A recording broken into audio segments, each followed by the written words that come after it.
You're listening to the ESO Network, your station for all things geek.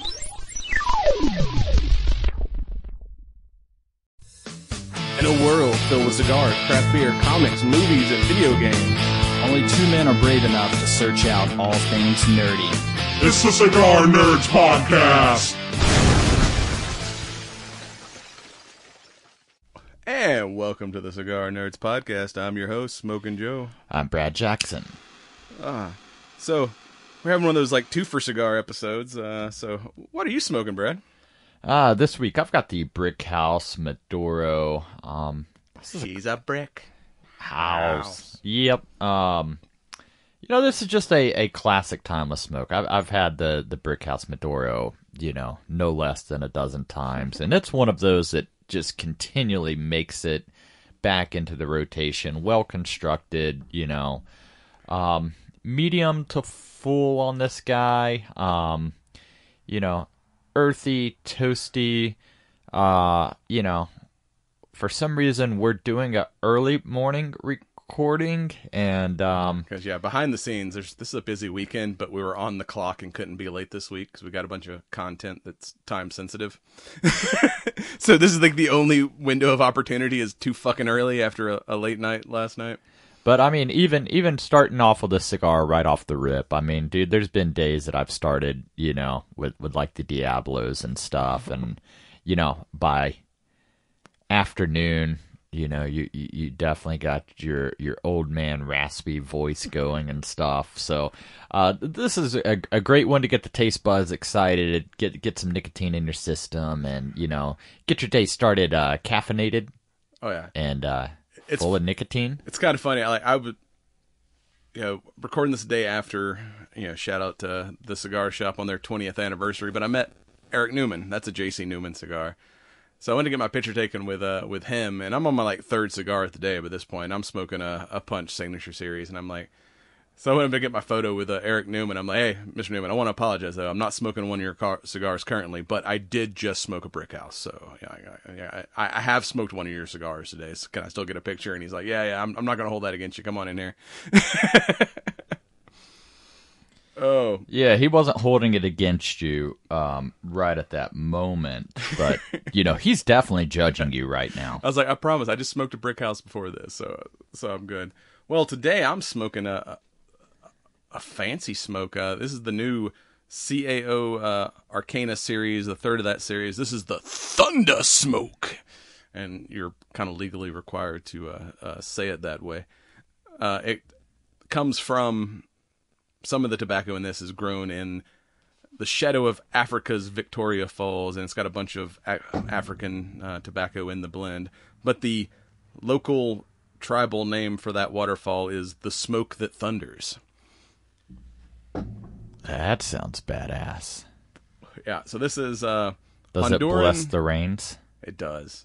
Honduran Olancho San Agustin wrapper over Mexican San Andreas with fillers from South Africa, Zimbabwe, and Cameroon.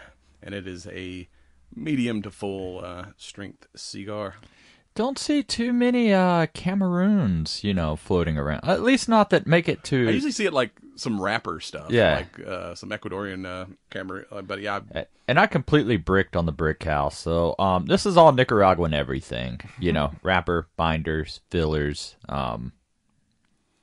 And I gotta say, pairing this with some mocha, the little bit of, coca that you get from this pairs wonderfully with the coffee. Whether canned or hot. I'm not a hot coffee drinker. And realistically, I'm not. I am in the mornings. I'm not a big coffee drinker just in general. I'm not the one that's like, oh shit, I'm awake. I got to start my day with a cup of coffee. I'm coffee in the morning, energy drinks in the afternoon. but I don't even know the last time I had an energy drink. Coffee I've been throughout the day, trying so hard to cut out, bread, sugar, and shit. And each time I get on the scale, I'm like, okay, I'm not an uber fat ass like I once was. But, I did let myself creep back up to a couple 100 pounds, and now I'm back in, like, the low 180s, so, kind of the 170 is my goal. You gotta hit the gym, man. Pack on some muscle, man. Just get fucking yoked. Yeah, with my work schedule, good luck. Yeah, same thing. It's like, fuck, I barely make it to class at this point. My job is a gym. Well, speaking of yoked, we're going to talk about some aliens this week. We're talking about the new Alien Romulus. And then we're also going to kind of have a Dragon Con hangover episode, because we still got a whole bunch of interviews that we recorded at Dragon Con to drop on you the second half of this episode. So with that, also get your energy drinks if you've got to fight aliens at StrikeForceEnergy.com, promo code Cigar Nerds. And with that, we'll be right back with the main show. Yo! Stop playing around, man. Just get up. I'm not playing around. There's something in the water. What do you mean there's something in the I water? don't know. There's just something in the fucking water.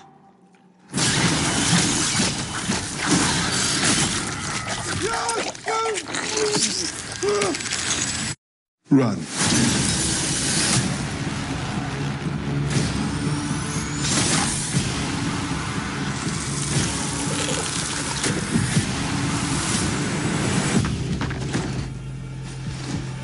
Are you alright?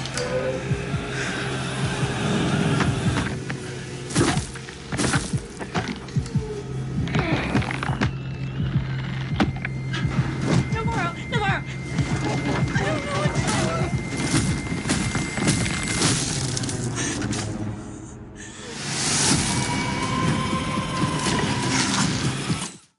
And welcome back. We're stepping into the kind of the future past, because this is one of those newfangled things they be calling midquels instead of sequels, where it kind of happens between previously released movies. Well, and I think I want to do it this way, because I enjoyed this so much that I don't want to spoil the shit out of it or anything right off the rip. So, my thoughts are, great fucking movie. Watch it on the biggest screen possible when it comes to streaming, since you fuckers missed it in theaters. And It's in less theaters, but it's still, you might be able to find it if you hurry. Yeah. But yeah, it's not going to be long. But this is one that I Beetlejuice definitely is taking over screens. recommend. Dark room, best sound system you got, biggest screen you got, and immerse yourself. Yeah. Like this went fuck Prometheus and all the other films. Like, Yeah, Prometheus I didn't like, and I didn't even see the one that came after that. Was it Alien Covenant? I don't think I ever got around to even seeing that one. yeah, like this is what should have been. But with that said, we're gonna spoil the shit out of it. So, But yeah, just in case, spoiler alert from here on in. But before we get into like spoilers, let's talk about what this actually is. Like I said, it's on the Alien timeline. It takes place between the original movie and the second movie. So it's like, like Prometheus and all that, I think was like prequels before the main movies. And then we've had like, Aliens, Alien 3, and then that weird fourth one with Ron Perlman where she was a clone. Was that Alien Resurrection? yeah, I think that was Resurrection. Yeah, and then this one takes place between the first and the second movies. And but other than that, like, if you're kind of new to the Alien franchise, it's almost a standalone, like, with the exception of some of the droid. Well, there's some other references nods. to the original movie, but you could probably go into this without knowing anything. But it just being a good ass horror Alien is such a great movie that if you're new to this franchise and you're like, I don't understand people's obsession with the Xenomorph or whatever, like, then absolutely watch Aliens, then watch, Romulus, then jump to Aliens 2, and you can kind of forget about the rest. Yeah. But, was it... yeah, so this one starts with, like I said, kind of the only really... Because we don't have Ripley. We've got a whole new cast of characters. But how they tie it into the original movie, it starts with kind of a probe going to... Because if you remember the first movie, to try to kill the alien, Ripley blows up their ship and flees in an escape pod. So you see someone coming to the wreckage of that original ship from the first movie, the Nostromo, and they find basically the alien kind of cocooned in floating in space, and try to study it, which of course always goes wrong when fuckers start trying to study the aliens, because hey, you got acid blood, all you gotta do is nick yourself and I'm gonna escape out of whatever fucking hole you put me in. So yeah, that's kind of how they connect the two movies. Is of course Wayland Yutani doing some shady shit. But I like this. Before we get into specifics, the kind of the set decoration of this, because I mean the original movie came out 79, early 80s. Yes. So it was 80s version of future technology, and they kind of use that same what people thought the future would look like back then. It wasn't all clean Elon Musk fucking touchscreen shit. It was still fucking old ass computer monitors and keyboards and shit. Well, the fact that you had wireless instruments, was a big thing. Not everything was attached to a cord. Yeah, so it had that... automation was a huge thing, where now, everything from your fucking window blinds to whatever, can be automated. Back then, just doors being automated was big. Yeah, it's somebody really paid attention to make this look like it was still made in the effects and a lot better probably than 79, but at least the world looked like that original Alien movie world. I mean, it was kind of dirty, lived in, the technology is all right, it's supposed to be the future, but now it kind of looks a little dated because this shit was made in the 70s. It did an excellent job of grabbing that feel of the original movie, and then also the claustrophobia of it. Like I said, this was like playing a fucking old school survival horror game where it's where some of the other movies have gotten bigger and more, I would call sci-fi action. This kind of went back to that original, trapped on a ship with something that's trying to kill me, horror story of the first movie.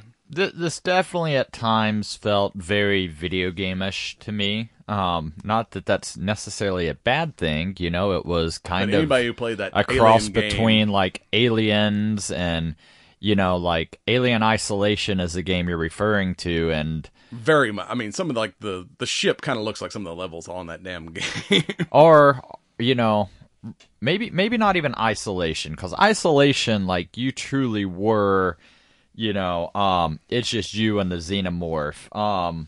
There was another one, Fireteam Elite. And Fireteam Elite, you had the ability to squad up with up to 4 other people, and, this did a great job of, oh fuck, it's not a face hugger, it's, it reminded me of the fucking Halo flood. It's that's a flood of face huggers. Yeah, that's the one that, because, was it Aliens, we had a whole bunch of Xenomorphs. But this is the first time we've seen, a fuck ton of face huggers, and those bastards are, creepy as shit when you get, 30 of them chasing you down a hallway. Don't go in the water. Yeah. Word to the wise. If there's a room, and there's water, and you can't see below the water, should probably stay out. Especially if it's a cryogenic lab, and you just what if we make it hot? Yeah. There's probably things in there that you don't want to defrost. It's kind of like, Resident Evil when they turn the power back on and that opens all the doors. So now all the zombies that have been trapped in labs are free to chase your ass through the complex. If you're in some kind of abandoned creepy lab, never turn the power on and never turn the heat up. But I am with you. I like how this went back to the early roots. There's certainly some nods to the other films and stuff in the franchise. And they did do some new things. And overall, I was pretty happy with it. There was only a couple of times where there was some CGI issues that sort of, just for a brief moment kind of took me away, like it was a distraction. But then, I got sucked back in and re-immersed. There's at least one story part that I'm just like, you dumb bitch. Why are you doing this? Well, I mean, there's a couple of dumb, dumb things. I mean, dude. The only part where I was just like, really? Is they escape, but alright, back it up a little bit. Our main character, Rain, has an adoptive brother who is basically a malfunction. He's an autistic android.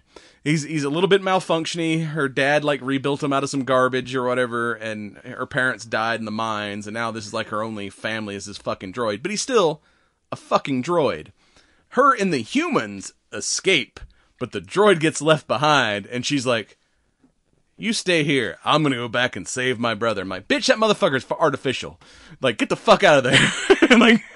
But at the same time, though, this does a great job of, humans, the emotional connection. That's the damning thing. All the great leaders of the world have to make the hard call. Emotion gets removed from the equation, and it just becomes, this is life or death at this point, and I don't like it, but if we're going to survive, this is a choice that has to be made. You almost just damn the whole mission by going back to get fucking R2-D2. Well, I mean, the company overall, hey, let's go and, explore and poke and prod, I mean, everybody wants to be on the cutting edge of, everything. So, I could see from a company standpoint being like, hey, you guys are elite soldiers. You got this. Go in. But, I also thought that's what was great about this film is, you didn't have, elite military, Yeah, this wasn't the Space you're not Marines. going in It was a with, bunch of, kids. These are essentially people Well, 20-somethings, but I'm now that I'm an old tired man, of slaving away in the mine. You imagine, hey, I've done my hours. I'm ready to, not be in the mines anymore. We're short on workers. We're going to double that time. Yeah, so basically this Rain and her... is that the company calling now? Yeah, probably. Why are we not in our mine? So, yeah. So, basically, they're on a mining colony on, Jackson Moon, and Rain... Terrible name for a moon, by the way. Yeah. I should never have a moon named after me. That's what you say when you like moon people. Welcome to Jackson's Moon. But yeah, she's basically an indentured servant, and you have to do a certain amount of years in the mine. And she's like, yeah, cool. I've finished my time. I want to transfer to a colony that has sunlight at least. And they're like, nah, you're gonna have to stay another 20 years or whatever. And basically people are just dropping dead from basically the space version of Black Lung. And she happens to run into some of her friends who is like, hey, we got a plan to get out of here. We have a spaceship, but it's just basically a in-system type spaceship. It doesn't have cryogenics, so the next closest star system's 12 years away. We won't make it without a hibernation unit. But we found this derelict spaceship in space. Inventory says it should be equipped with the stuff we need to just get the fuck out of here. But we need a android to talk to the computer so we can get into the ship. So let's use your brother to get us access so we can steal the stuff we need so we can like just escape this fucking before we all die in the mines. Well, they get up there and it turns out it's not a derelict spaceship. It's a derelict space station that was running secret alien experiments for Weyland Yutani until, a xenomorph got out and basically fucking killed everybody. And what is a xenomorph, Joe? The perfect killing machine. Space cockroach. You can't kill those motherfuckers. And if you do, they bleed acid on you and still take you out in the end. Or they don't, which we'll get into later. Yeah, so they've basically, looks like they've been cloning facehuggers, and we find out that they've basically trying to come up with they're like, humans are dying, we're not made for deep space exploration. You know what they're doing, right? They're doing Jurassic Park, but instead of dinosaurs, aliens. Yeah. Like, I was half waiting at some point to be like, and this is DNA. The building blocks of life. But apparently not just growing aliens, they're trying to make a drug that will make people kind of impervious to deep space, because the aliens, they can exist in cold and oxygen-free environments and stuff like that. And they're like, hey, look, we found this drug that makes these rats immortal. We can just squish them and then they go back together. But then, like, you find out later that, oh, everyone died before we could see the end of the experiment, where eventually those rats turn into fucking monsters themselves. So your drug is not as a miracle drug as you thought it would. Needs a couple more iterations. You don't want the Gen 1 drug. You gotta wait till it makes it farther through trials. I mean, dude, I see so many of the different medication, and I'm sure you do too. And it's like, side effects may include blah, blah, blah, and the side effects are worse than the ailment that they're trying to, Yeah. May cure your anxiety. Will cause diarrhea, death, butt flu. It's like, great, I don't have anxiety just from life, but I have this, anxious feeling that I'm constantly going to shit myself. Oh.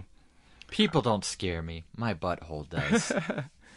Yeah, so and the name Romulus comes from the name of this space station, which the space station's divided into two kind of hemispheres. One is Romulus and one is Remus. Reference to an old Roman legend of the brothers Romulus and Remus. Not to be confused with Uncle Remus from that old movie that's probably banned now.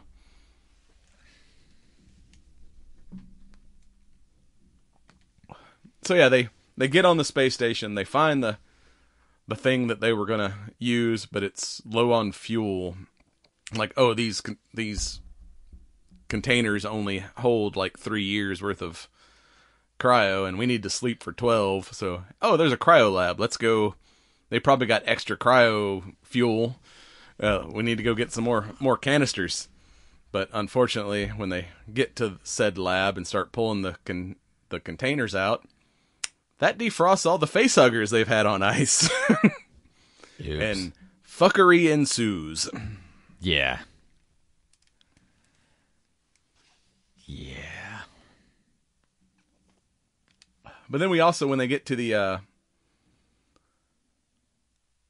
homeboy, as they're exploring, they find one of the what the fuck was that guy's name from the first movie that played the droid? Was it Rook? Yes, Rook. So they find a damaged Rook droid. So yeah, that's the other kind of link to the original movie. And yeah, they did a good job of like the CGI, so it still looks like that guy from the 70s. At times, like there was definitely some Skywalker effect that happened.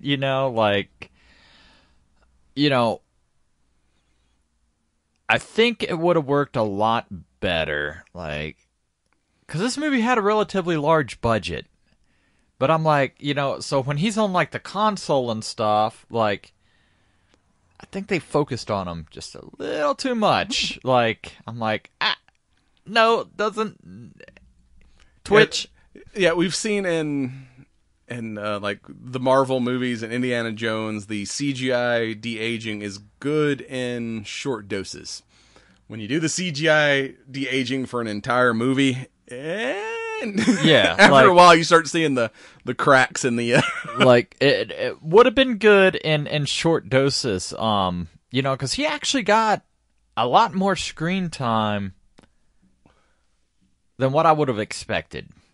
And that's where I was able to find holes. I was just like, whoa, all right, hold on. And then something else would pop off and I would be back in immersive mode. So yeah, once they get into that lab, they accidentally set off some kind of security thing and they get locked in and they find out like Andy doesn't have the security clearance to get them out. So like, hey, there's this damaged Rook unit. We'll go take his membrane, chip, and that'll probably upgrade Andy. But in doing so, they end up waking up Homeboy, and he kind of tells him, yeah, we fucked up. We got this alien and started doing all these experiments, and it got out, and we managed to kill him, but his acid blood ate through the fucking system and like sucked all the oxygen out and killed everybody before I could seal the station back up. And also took my legs. I'm Lieutenant Dan Rook now. But yeah, when they put his chip in the malfunctioning Andy, it kind of updates his system and he turns normal for a while. But of course, then he quickly becomes a company man. Yeah, it reboots him back to factory settings where now I have a cool English accent, but I'm also don't care whether you live or die, because now the prime directive is I complete the mission. Andy is now an asshole. But, to his point, like... But he's still... So he's like, I can protect you as long as it doesn't interfere with my prime directive. So he doesn't immediately fuck them over. Well, but he comes close a couple times. I don't think he... The human emotion is what fucks you over. Like, you're out there with he gets very friends. Calculating with it's like, yeah... like, if you've got less than a 2% probability of a survival situation... And if it's yourself or someone, like... Yeah, because... Like, you got to put that emotion aside and be like... if we both die, it's in vain. If one of us dies, then, the podcast can go on. Yeah, because, they almost get back to the ship, but the alien has, emerged, because one of them got face-huggered, and, killed some people on the ship. This is probably the most calculating alien we've seen so far, because he's like, they're like, you got to get in there, we got to save her, and he's like, no, she has a very small chance of surviving, and the alien is basically using her as bait. If we open this door, he gets out and kills all of us. So yeah, she's just fucked. But so him being an asshole kind of saved their life, at least for a little while. Like, if you've got something that can be that calculated, like, wouldn't you want to know and be like, well, fuck, dude, you know, like this is how it has to play out. But I do like how they made, the alien, so calculated and, really setting up traps and, it truly became like a game of chess. Yeah, it was almost like, oh, you guys did this? So now I'm going to pivot and do this other thing. Very much like Predator, like cat-like behavior. Yes. It's like I'm stalking my prey and I'm not going to pounce until the, perfect opportunity. Oh. Because in the past it's like, oh, Xenomorph. It's just going to, no, it just showed how smart and, everything else, this, they're not just dumb beasts that are kind of like just good at killing because we're flesh meat. Yeah, just trying to feed. They're stalking their prey. A lot of hunter behavior in this movie. I think it really fleshed out. They're not just a a crazy horde. But then again, too, it's like, you know, I like the direction and how it, you know, it just Speaking of Jurassic Park, I was waiting for that clever girl. How it just doesn't go into kill mode, where it's like, I need your females to breed and to keep us going, so, you know, like, I'm not just instantly going to kill until, you know, they've got whatever, you know. Yeah, I'm just like, going to trap y'all so the facehuggers get it and we can make more aliens. Oh.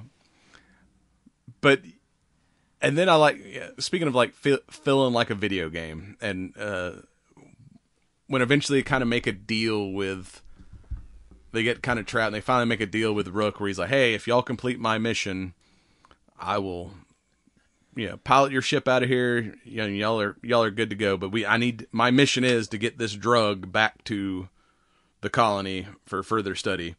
Y'all complete that, I will do my best to keep y'all alive and get y'all out of here. And so they're like, he's like, yeah, do y'all know how to use weapons? And you know, one guy had been a soldier at some point before, you know, joining the mining crew or whatnot. And it's like, he's like, yeah, these are auto aim rifles. And it's like, you just kind of pull the trigger halfway and it'll lock on a target. And I'm like, oh yeah, this is like straight up from the fucking video game. like I got the aim assist on and shit. And that was kind of good. Like, all right, now we're gonna get our Space Marine on, but we don't have to have trained Space Marines. These guns are set on easy mode, so we can get the shootout stuff. But he's like, also they bleed acid, and we're awfully close to the surface of the ship, so just threaten them. They're smart enough to like back off, but if you shoot them, they're probably gonna still fuck us. So don't do that. Or do. Yeah. Which became another very video game-esque type thing. Like, there were so many, like, things that I was like, I could absolutely see, you know, this either being a quick time event or, you know, a skill check, you know, platformer, because they run into, like, they're like, all right, yeah, this way to the elevator to get us to the ship. And it's like, uh-oh. This is one of the aliens, like, breeding tunnels where he puts all the people in the cocoons for the fucking facehuggers or chest bursters to pop out of them. We probably shouldn't go this way, but then they're like, fuck, it's the only way out. Let's, you know, try to be sneaky. And then... It's all fun and games till you step on a facehugger tail. Yeah, and then, like, you know, the whole horde of them are coming down the hall chasing them, and, like, it's just Andy and her kind of like, well, I guess we're fucked. Because we can't shoot them because the acid will... And they're like, oh, wait a minute. Let's just turn off the gravity. If there's no gravity, the acid won't, you know, fall to the ground and burn through the ship. So they, you know, go full Doom and just start, like, fucking skeet shooting facehuggers everywhere. But now there's, like, acid floating through the whole tunnel. And it's like, uh-oh, the gravity's going to auto kick back on in, like, 10 minutes or whatnot. So we have to, like... fly through the acid tunnel and try not to touch anything. I'm like, oh yeah, this is definitely one of those like skill-based moments in the game to try not to fly through a fucking cloud of acid. It gave me flashbacks to, you remember the old school Ninja Turtle game on Nintendo? The fucking swimming level that's impossible to... Can't have the fucking, you know, electrified... Yeah, the whatever the electrotentacle things. Yeah, that was bad. God, it was so rewarding though when you got through that shit. Yeah, so rewarding. And that was the days where there was no save points. So like if you ran out of lives, you went all the way back to the beginning. You're like, motherfucker. A lot of controllers got thrown in those days. Just never let a turtle die, man. Oh, God, that reminds me. Fucking, there's a new movie on Prime called Jackpot. I think we talked about the trailer for it. John Cena's character is obsessed with the Ninja Turtles. He sings Turtle Power in the movie. He's like jamming out to the old, like, Turtle power. And I'm like, My God, I haven't heard that song in fucking forever. But yeah, he's like all in on like Ninja Turtles. I'm gonna have to watch that. Yeah, it's on Prime. I watched it the other night. It's actually pretty funny. It's like a comedic version of The Purge. All right, I'm trying to remember, but it's basically dude, we've talked about so many trailers and shit. It's near future LA where like it's like 2030, but they have a big lottery. But the rule is, if you win the lottery, like the lottery drawing is in the morning, you have to survive until nightfall to win the money. And if anyone kills you in that time, they get the jackpot. The only rule is you can't use guns to make it a little more interesting. So basically, you win the lottery, and the entire city of LA is hunting you and you're trying to survive until sundown to get the money. And John Cena is like a bodyguard for a lottery winner, trying to keep her alive throughout the day. And like, but it's like a comedic version of The Purge. It's pretty hilarious. All right, yeah, for sure we'll check that out. I think we need to create a calendar and be like, hey, this thing's dropping on this date. Set a reminder. Because we talk about so much shit, and then I'm like, damn it. Like, I wanted to see that, and it completely fell off my radar because it wasn't mainstream enough. Yeah, still need to see Beetlejuice. And I still got to finish watching that fucking Terminator anime. I'm only about halfway through that. See what turns out. Things like, hey, we can talk about this on the show. This was hey, I found a new I write out the topics like about 6 months at a time, and then we may or may not use those things on the list because every once in a while something new will come out and be like, oh, this is better than the thing I'd already scheduled for this week, so let's like pivot and talk about this new or thing. We assume it's going to be better, and we're like, oh no, that's terrible. Yeah. There's been a few things that we've like, yeah, we're going to do a podcast on this when it comes out. And then we watch and we're like, oh, this is fucking horrible. Yeah, it's not worth talking about. Let's find another topic this week. So yeah, we have a loose schedule, but then things are always getting moved around or changed as new shit gets announced or shit we thought was going to be cool turned out to suck ass. And not in the cool way. Mm-mm. Not in the ass blaster way. I keep seeing a lot more of the Trimmer F-150, speaking of which. But then we had they float through the acid tube and get to the elevator, but of course, I'm calling him Xenomorph Prime, shows back up and starts attacking them in the elevator. And yeah, Andy has she pulled the chip that was making him an asshole out, and he's back to like normal Andy mode where like my prime directive is to protect you. So he like jumps on it and like fucking dragging that damn alien down the elevator shaft, beating its head on the wall, and it's like lands is like, what is it? Don't touch her, you son of a bitch. Yeah, the fucking famous Ripley line from Aliens. But like this was another one of those instances where the alien actually saves her. But it's like, hey, I have the ability to cocoon you and use you in ways you don't want to be used, but you're not going to die right now.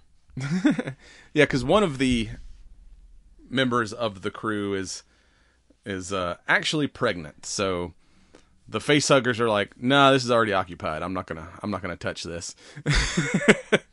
But she does get fucked up a little bit, and when they make it to the top of the elevator because they're trying to he's like, all right, she's fucked up, but if I can get her into one of the stasis chambers, I can get her first aid when we get to whatever our final destination is.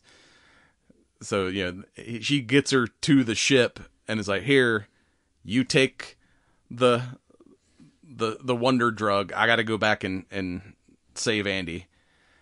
And and that's when the whole acid tube thing happens. But of course, she at least gets on the ship and is like, fucking Rook is like, hey, you've made it here with the drugs. Let me take over your ship and I'll fly you to safety. And she's like, fuck you, robot man. Not until my friends get here. And he keeps trying to talk her into it. And she's like, yeah, actually, nope. I ain't leaving unless everyone else is leaving. But she does fuck up and I'm going to take a dose of this wonder drug to save my life, so I live long enough to save my friends. But yeah, she didn't read that side effects may include... There was laying an egg. Yeah. Like, that's pretty intense, too. Yeah. Like... Because, of course, it's not an alien movie unless you think you've escaped and you get that final... Well, that was the scare. thing is, like, that was the other thing that I really liked is, the multiple endings of this movie.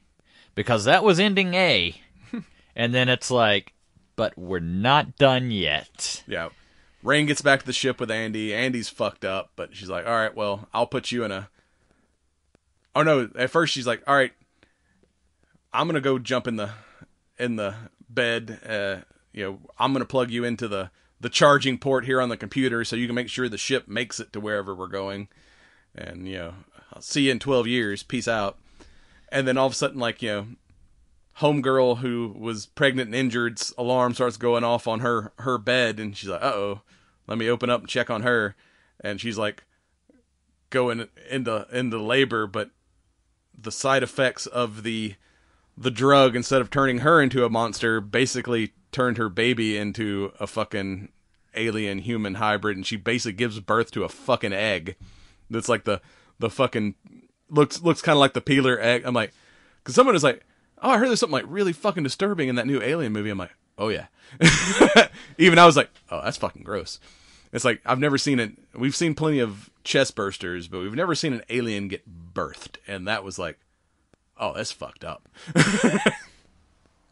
Especially when the egg peels open and it looks kind of like a human baby. Yeah, until and it, I like, think goes into alien growth mode. And that was more like the Prometheus style alien, Yeah. right? Like, and kind of humanoid, but like weird long appendages. it was like alienoid with a human face and a weird alien vagina thing. I don't know. Like, Yeah, it was like Slender Man with a vagina. It was weird. Yeah, it was way nastier than that human-alien hybrid from Alien Resurrection. That one looked more alien, where this one looked more human, which made it even creepy. Yeah, like, now that you said it, yeah, fucking Slender Man. That was some, like, weird Slender Man alien shit. But, that was one where I wish we got a little bit more background on. Like, I don't know, like that by far I was like, okay, the Xenomorph is creepy, but this just took the creepy weird factor to like 11. Yeah, because I expected her to mutate, because when Rook is showing him the videos of them killing the rats and them coming back to life, that's kind of where the experiment ended. So, but then when they're going through the lab, you see the cages that those rats were in, like some kind of weird monster thing had like burst out of them and died. So you're like, oh yeah, Homegirl's gonna go full monster in a minute. But yeah, I didn't expect her to like birth a fucking weird ass Slender Man. And I was like, oh, that's just fucking. And then it like, I wonder if that's why like all drugs say, do not use if nursing or pregnant or yeah. may become pregnant. Like, oh, and then it got worse when he like started running around the ship, and it caught Mama and basically tried to breastfeed and just sucked her dry. Yeah. I was like, oh, that's nasty. Yeah, like I almost thought we were gonna have like a Jason Voorhees, like, oh, you're my mother, like, but no, it's like, I require your life sustenance. Oh yeah, that was disturbing. But I do have to say that, so many films tend to get watered down and everything else. Like, I'm really glad to see the envelope truly get pushed in this film to be like, oh, there's no way they're going to go there. Yeah. Oh, wait, they definitely went there. Like, yeah, this being kind of taking place in the middle of the series, I didn't expect something new. And yeah, it had that kind of Alien ending where it's like you think it's done, and it's like, oh no, we got part 2 here, and we're doing something completely new and disgusting.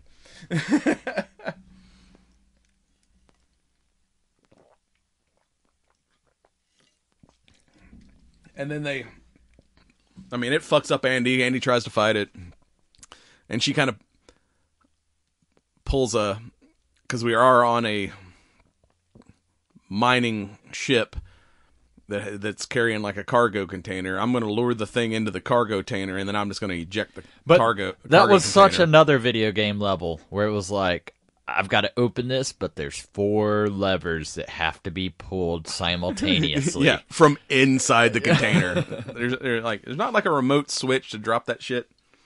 But yeah, I'm going to hook myself in a spacesuit. This was the 70s, not the 90s, yeah. Okay? I'm going to hook myself in a spacesuit with this cable, so when the thing detaches, it'll pull me back in. But yeah, when that thing gets like sucked out and is like just fucking full on Indiana Jones and the arc open face melting shit going on, it was like, oh yeah, probably already gonna have nightmares, but I'm definitely having nightmares now. Because of course it always gets one last scared, like I'm gonna jump on you even though my face is melting, and then eventually I'll fall the fuck off. And that was a cool effect too, when they're like, all right, not only was it claustrophobic, it put a time stamp, like, oh, we've only got like an hour to complete this mission because the space station's orbit is degrading and it's going to crash into the rings of this planet we're on, which is basically just a big asteroid field. So yeah, when that really looked like a cool effect when the space station started hitting just grinding itself to bits on the fucking rings of that planet. Yeah, and I did like that about this film too, like where, like, I think it would be cool to be able to see more of the overall universe, like, instead of just being like, all right, we're on this ship, like, I thought it was an awesome thing just to add a scale to everything. And then be like, okay, we're going to dial it in, and, for you folks that suffer from claustrophobia, here you go. Hold on to your butts. That was a Jurassic Park reference. I mean, and they had to reset computers like Jurassic Park. Oh. So I think it's just funny. But I don't know. I was just overall blown away with the pushing of the envelopes, Like, I've been disappointed with the Alien franchise for a while, And this is just, such a fresh breath of, renewal for me as far as, like, why can't we keep doing this? Like, this is what Aliens should be. Yeah, it's back to that kind of horror legacy, because like I said, first movie very much horror, and then it kind of got less claustrophobic, more like a sci-fi action, especially Resurrection. But yeah, that dark. The Xenomorphs always look better in like low lighting. They're just way creepier than them like running around in the fucking daylight and shit. You can hide a lot of bad CGI in darkness. But I mean, my issues with the CGI really weren't, with the Xenomorph or anything. It was all Rook. Poor Rook. I mean, he was mainly they say practical character enhanced by CGI and deep fake technology, but yeah. But I mean, I think, by and large, like, what made this movie feel so good was the lack of CGI. Because a lot of what we got to see was all practical. Yeah, but unfortunately, like Ian Holm, who played the original, I mean, I understand why they did it. He is passed, so yeah, they had to it wasn't just like the Marvel CGI de-aging. They basically had to like create him from scratch and use filtering software called Speecher that you basically used his dialogue from the original film to make his dialogue. So everything was basically CGI. Over a practical person, character, whatever. But yeah, it just technology's close, but it's just not quite there. It's good in short doses. But then again, he got like too much screen time. Here's the scary part: do we want it to be there? Like, look what's happening with AI and ChatGPT. Some of the other platforms where it's like, oh, I'm going to record a snippet of your voice, and hey, I need a voice confirmation to authorize blah, blah, blah. Well, anybody with a voice recording out there, here you go. Or in the time of dirty politics, how easy it's going to be to like do like fake, ads and shit and make candidates say, whatever fucked up shit that you want them to say. And then, how do you prove that it's CGI? So it's like, cinematically, yeah, I'd like it to be there. For the rest of the life, no, okay, I'm good with bad cinematic CGI because I don't want to have to like, at what point is question like, everything I see. I mean, I already do, but but then again, what's that old saying? Believe nothing you hear and only half of what you see. Exactly. Like, I think that ratio is getting like, believe nothing you hear and like 3/4 of what you see. Maybe, maybe, but I mean, I guess this is the reason you started doing video, just so you can, be like, this is actually us doing a thing. Whoever dies first, we're gonna need your voice rights so that I can create the AI. I mean, dude, it's gonna be me for sure. You're gonna fall off a tower, but get an AI Brad. But God damn it, this thing is on, Especially, we've done, this is 239 episodes, not counting, like, the random YouTube shit. Like, there's enough audio and video of us that, we could probably recreate. Quite easy to be fucking doppelgangered at this point. You're going to be like, okay, I've got 200 and, $250,000 invested in artificially something that, God damn it, still isn't making me money. Yeah. Well, it's AI Brad is just unreliable as in-person Brad. But I mean, James Earl Jones signed over his voice rights to Disney before he passed, so like they can continue. If they can keep doing Darth Vader's and CGI some James Earl Jones voices and whatever they want to do. I think Tom Cruise has done the same. Like, so once he's gonna be like fucking Mission Impossible 38 with CGI fucking Tom Cruise. At what point does the mission become possible?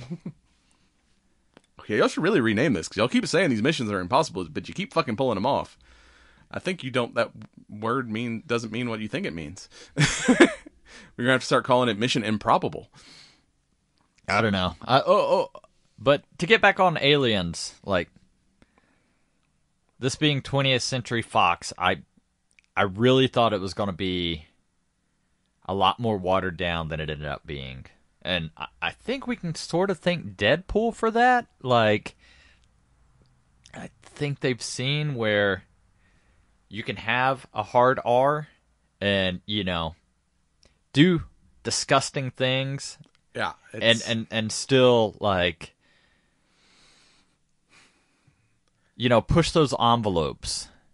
As far as like action and horror goes, I think we're back there. I think we're still, for some reason, comedy. I have not really. Comedy is a whole different animal, But as far as horror and action stuff, they're going back to the hard R. But I miss the good hard R comedies too. Which, well, I mean, we're getting close. I mean, hell, Deadpool, like that's a great example of a fucking R-rated comedy at this point. But yeah, it's like, I think we're getting there. It's like the pendulum is always swinging back and forth, and I think we're starting to swing back in the more normal. I don't think so. Way. No, I think back to,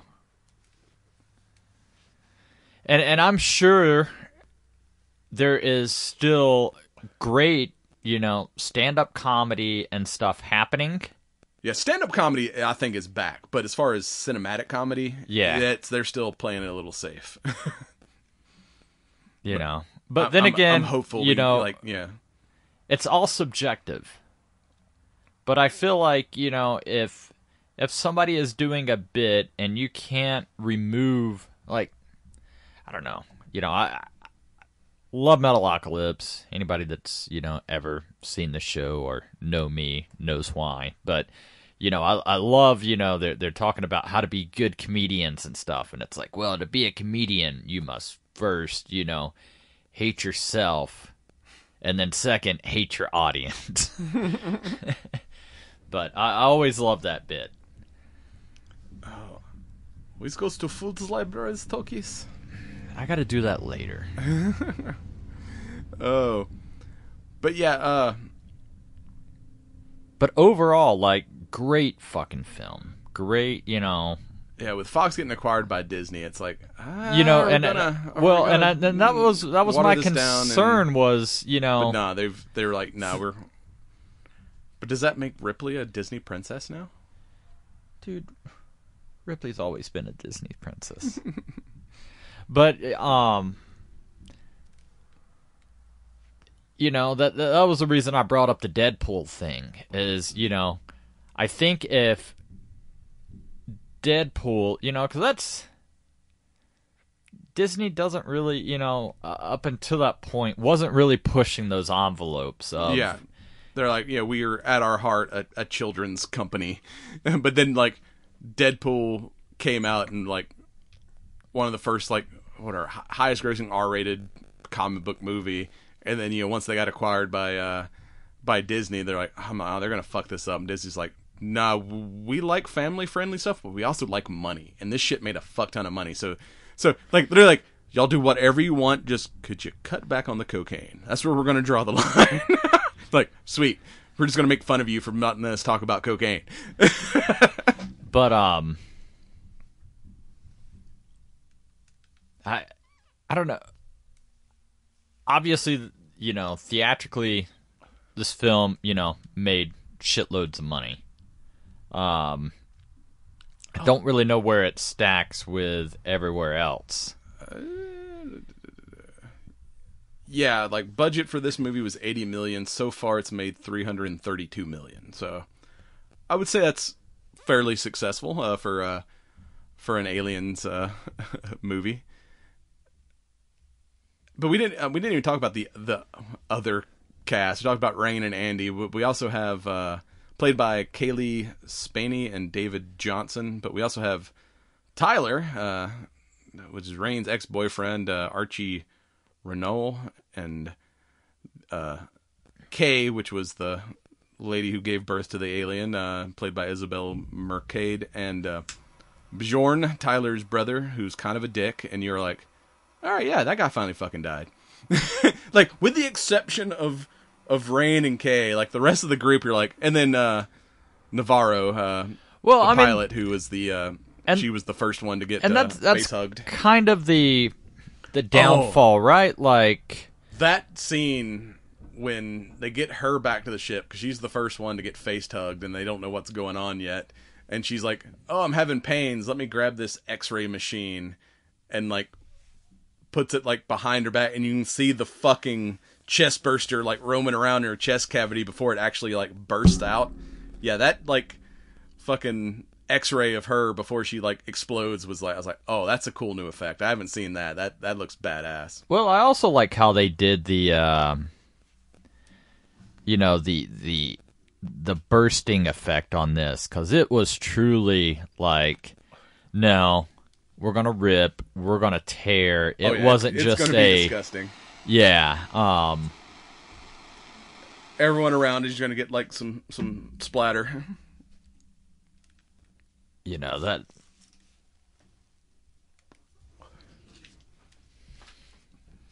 So since this made a bunch of money, you think we're gonna get a continuation of this? Because at the end of it, she's in the cocoon or in the cryo thing. She's thrown what's left of Andy in the cryo thing, and like, well, don't know if the ship's gonna get there or not, but we're on our way to Which, this was a good kind of self-contained story, but do we start getting more kind of little one-off self-contained stories in the Alien universe? Because I definitely think this has the potential to revive the franchise. I mean, there were definitely times where there were things that felt rushed. Like, we got a whole new Xenomorph, you know, for all intent and purposes, and only got 20 minutes with it. Like, I don't know, you know, It was kind of a slow burn at times, but that really added to that creepy claustrophobic feel.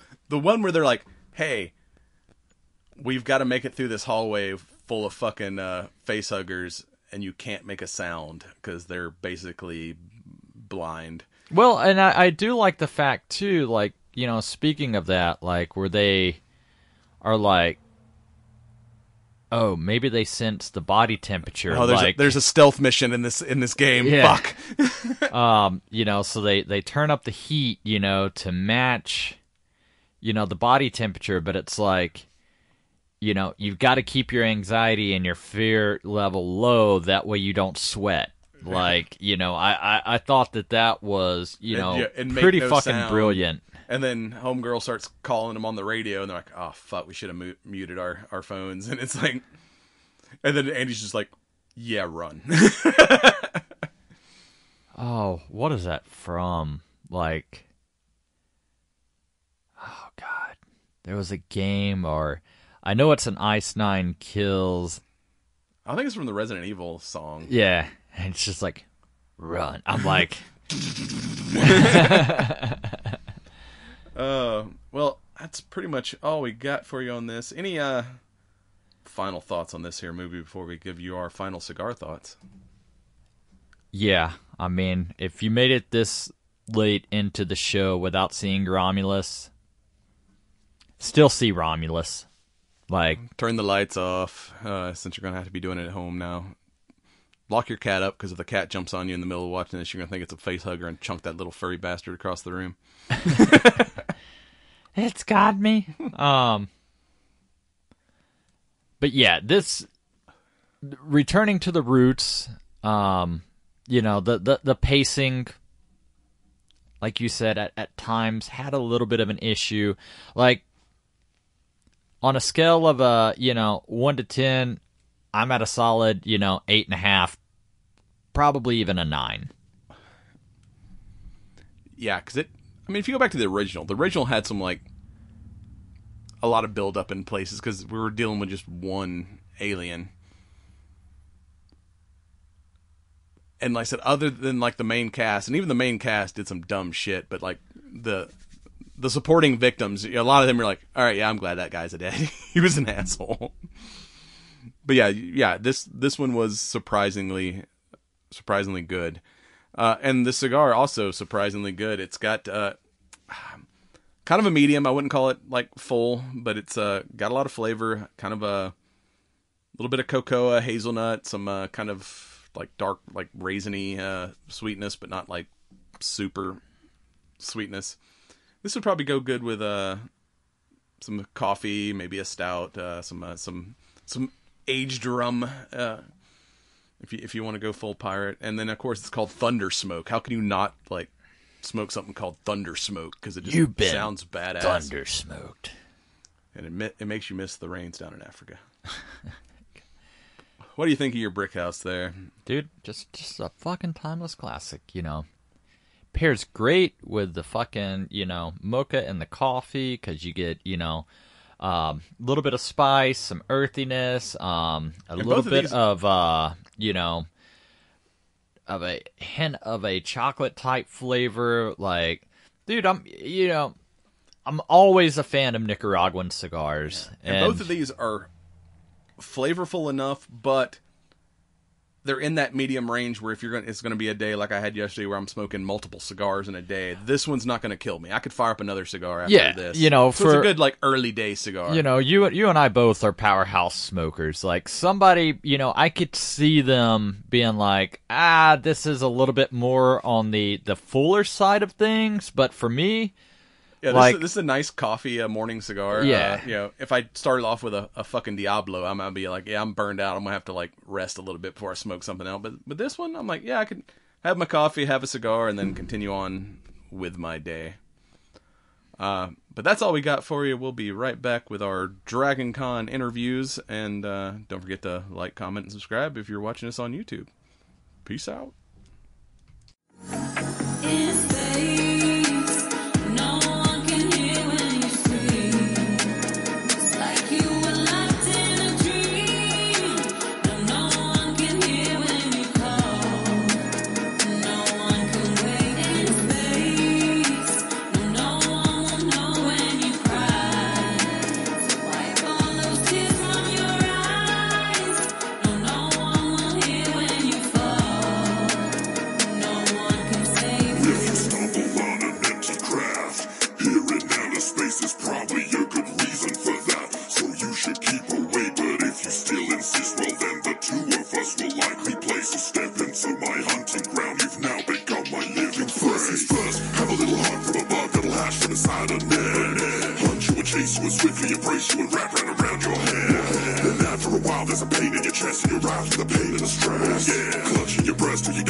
Step into the captivating world of Hollywood storytelling with Tales from Hollywoodland. Join producers Arthur E. Friedman, Stephen J. Rubin, and Julian Schlossberg as they uncover the secrets behind your favorite entertainment. From juicy behind-the-scenes tales to classic Hollywood dirt, we've got it all. Tune in each week for compelling stories, industry insight, and behind-the-scenes tidbit. Don't miss out. Join us for Tales from Hollywoodland, available on all major platforms. Your Hollywood adventure starts here.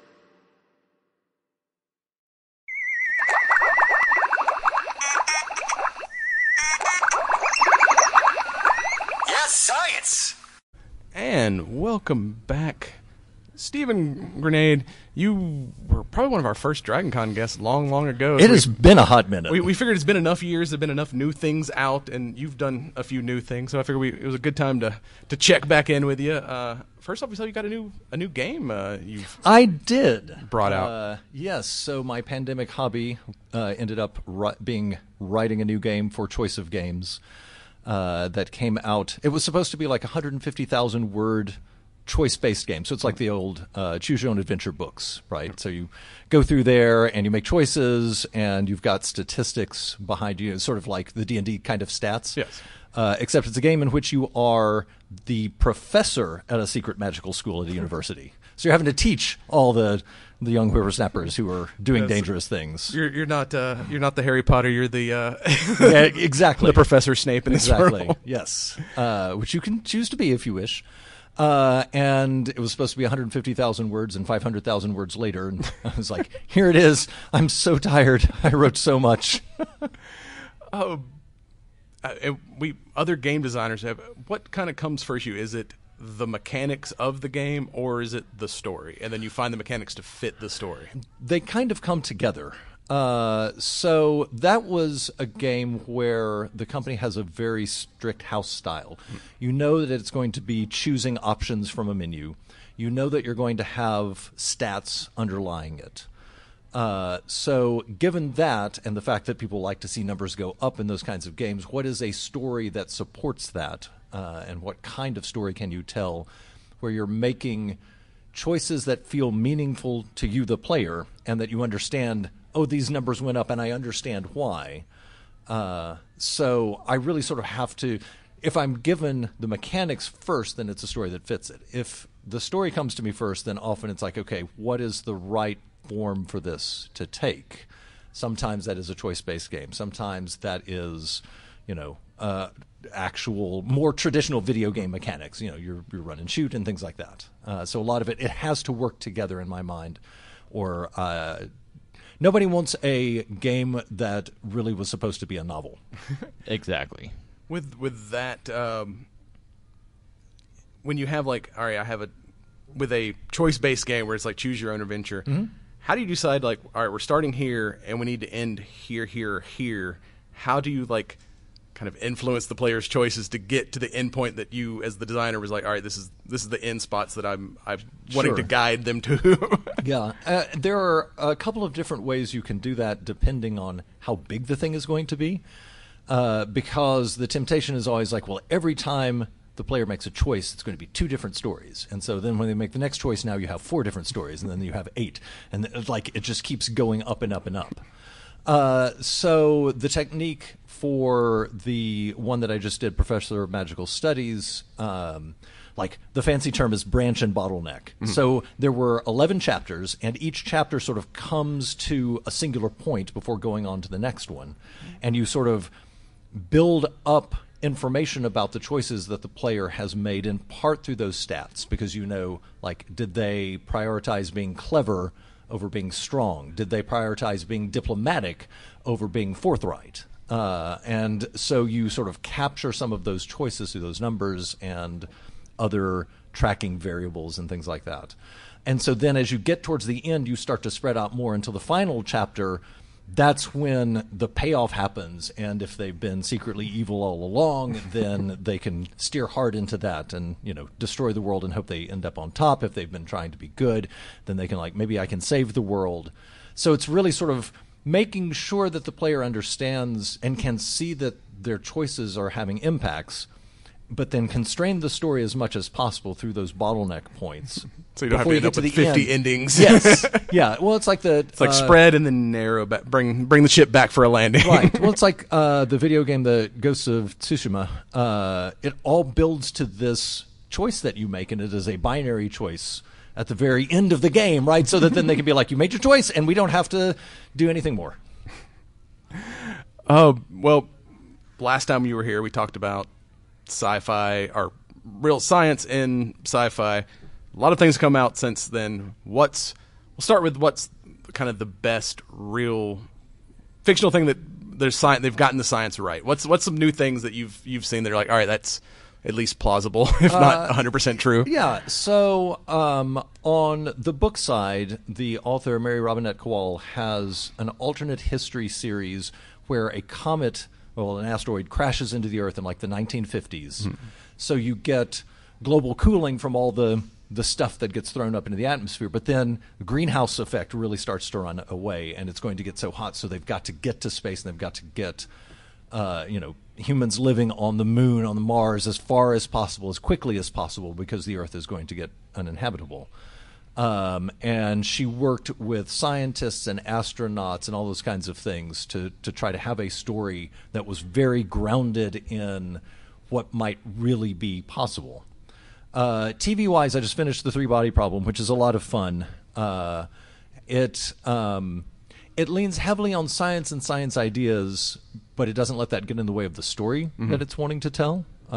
So that's, as I have been doing this for a while and looking at like science and entertainment, really where I've gotten to is like the science needs to serve the story. Like the story comes first. It needs to be. Yeah, sometimes you got to invent stuff to fit that narrative. Yeah, or if you have to get the science wrong for the story, get the science wrong. What frustrates me is when people don't have to get the science wrong for the story, but they do they're just anyway. Lazy storytelling at that point, I mean, it's not their area. Yeah. So true. I understand why it happens, and I'm sympathetic, but I'm like, I wish you could have taken like a couple of steps more and gotten to something that is more grounded in reality. Because I know for me, I'm law enforcement background, martial arts background, so bad martial arts and bad police techniques, those two that will take me out of a story. Oh man, I don't mind if it's like, all right, I understand like you wouldn't do this in real life, but it fits the story. But when it's just, why are you doing this at all? Just like bad mechanic. I'm like, no, that's I'm out the story at that point. When I was in graduate school, our upstairs neighbor was in med school, so we watched all the med dramas. All the what is it?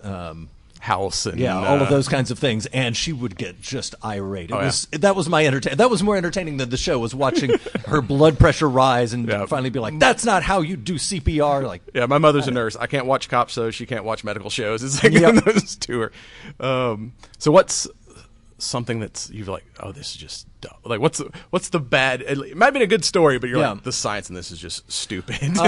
So my favorite one of those, because it is just dialed to 11, is Moonfall. I don't know if y'all have seen that. I saw the trailer. I haven't actually. I'm behind on watching some things. I know what you're talking about, but I haven't like delved into it yet. Yes, that's the one where like the moon is coming closer to the Earth, and so weird gravity things are happening, and so they've got to get a shuttle mission that they fly up, and there's like gravity is getting so wacky that water is getting pulled up, so they fly the shuttle through the water spout. And then it turns out aliens are behind all of this and have a megastructure inside the moon. It is bonkers in the best kind of way. Like, it's at that point, everything is dialed to 11 and nothing is actually believable, and I find that really entertaining. It's like Armageddon. It's yes. like there's Same no way director. we're doing this.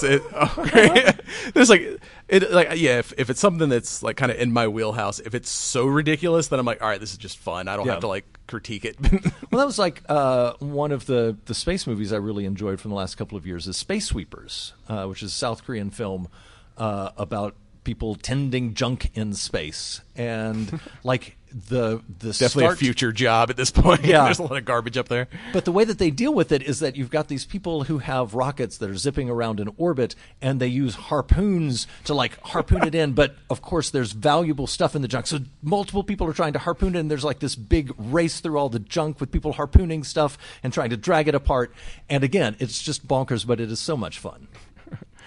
I've noticed all your Dragon content. We got some AI is becoming so much bigger since the last time I mean, AI has always been kind of that realm of sci-fi. Now it's like, oh no, this is sci. No, there's no more fi. Yeah. Like, in your opinion, like what's kind of the good of it, and what's like the scary of it? What should we be worried about? As we always make the joke on here every time we talk about a robot thing. It's like, if you don't want Skynet, quit trying to build Skynet. Right. Do you want Skynets? This is how you get Skynets. So I've been working in that area for 15 plus years, except we mainly talked about it as being machine learning. Mm-hmm. The idea that you could create an algorithm that you could train to find patterns. That was the whole purpose of it. And my background was in image processing, and you used to do that through all these different techniques of like, we started out saying, well, maybe we can have conceptual features that you look at. Like, I want to see if this is a cat. I'll look for paws and a tail and ears and things like that. And then they moved to like mathematical descriptors that essentially captured, are there curves or angles or corners or lines, because those are things that you can use to identify it. And then eventually, like in the 2010s, they realized if you train one of these neural networks and dump enough data into it so that it can learn the patterns. You don't know what patterns it's learning. Like, that's a little opaque, but it can start to recognize and classify dogs versus cats. It can start to identify people, which is kind of the scary part. So I think there's a lot of value in those kinds of things. There are typically what I've seen is that we call it AI until it starts to work, and then we don't call it AI anymore. The big thing right now is this whole generative AI, your Chat GPT and the like. The weird new art stuff now where it's like and creating. The diffusion models like Midjourney, where you just go in and say, do this picture, and it like spits it out. But we're not seeing it. We are seeing it juxtapose words, images, things like that it has seen. It's not creating new stuff. And that's the weakness of all of these kinds of algorithms, is that they mainly understand the things that they have seen before and can then either classify or predict or, in this case, make new stuff. Fake creativity. It's not really creating anything new. It's taking other stuff and kind of remixing it. Yeah, well, and I think so. It has some of the aspects of creativity, in that I think all artists, all writers, there is some mix mastering going in of things that you have read before, seen before, things like that. But the stuff that's the most interesting to me has always got the human touch of like, this is informed by my experiences, what I have lived through, what I have seen, my point of view. And for the similarities among us, there's also so many individual things. And that's where it gets really interesting to me as a book, as a movie, as a video game, is what is sort of new about it. And that's not something that we can do with our current, what we're calling AI. It makes statistically likely art. And I'm looking for the statistically unlikely in my art. Yeah, it's only as good as the kind of data set it's trained on. Right. Yeah, it's like, Whereas, cause I've seen so many random stories, especially like these Chat GPT style stuff that's like just certainly turning racist or yelling at people. It's like, you spend too much time on Reddit. It's like right, exactly. These things aren't turning evil on their own. It's the data set you're using to train. It's like, yeah. Well, that was like when they realized that, I think it was ChatGPT, one of the models, you could convince it to write Omegaverse fanfic, which if you're not familiar with Omegaverse, look it up. You'll enjoy it, please. And it's like, because it was trained on publicly available stories on AO3, and so it learned, quote unquote, those concepts from it.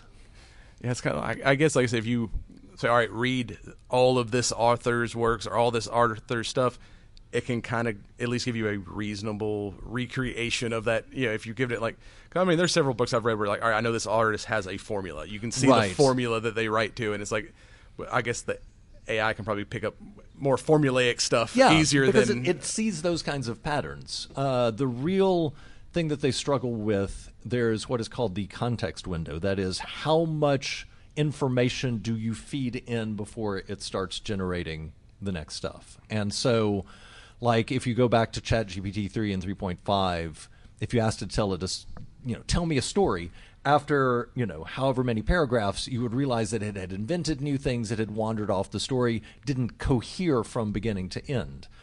They're increasing those context windows so that it can know more about the past and have a better idea of what came before it. But there's still that limitation there. It can never realize, in chapter 1, this person's eyes were green. Continuity errors, just like everyone else. Just got to give it an editor. Yep. For someone like outside the industry, it at least appears from the outside that there's been just a huge leap forward in AI. Has it just gotten more popular in the last couple of years? Has this been a slow growth and then we're just now seeing the results of everything, or is it really kind of advancing as quickly as it appears to be? It has been advancing really quickly. Like to go back to my image processing stuff, the first time we saw one of these deep neural nets do really well on can you classify these images competitions was like 2011. It jumped way ahead of all the other approaches and has just kept getting better. I think like with the generative stuff, the transformer model that ChatGPT and these others use, that's the algorithm under the hood, Google invented it in like 2017. And it really started ramping up after that. So that's the first thing, is that we really are making advances in these models and the ways of doing this.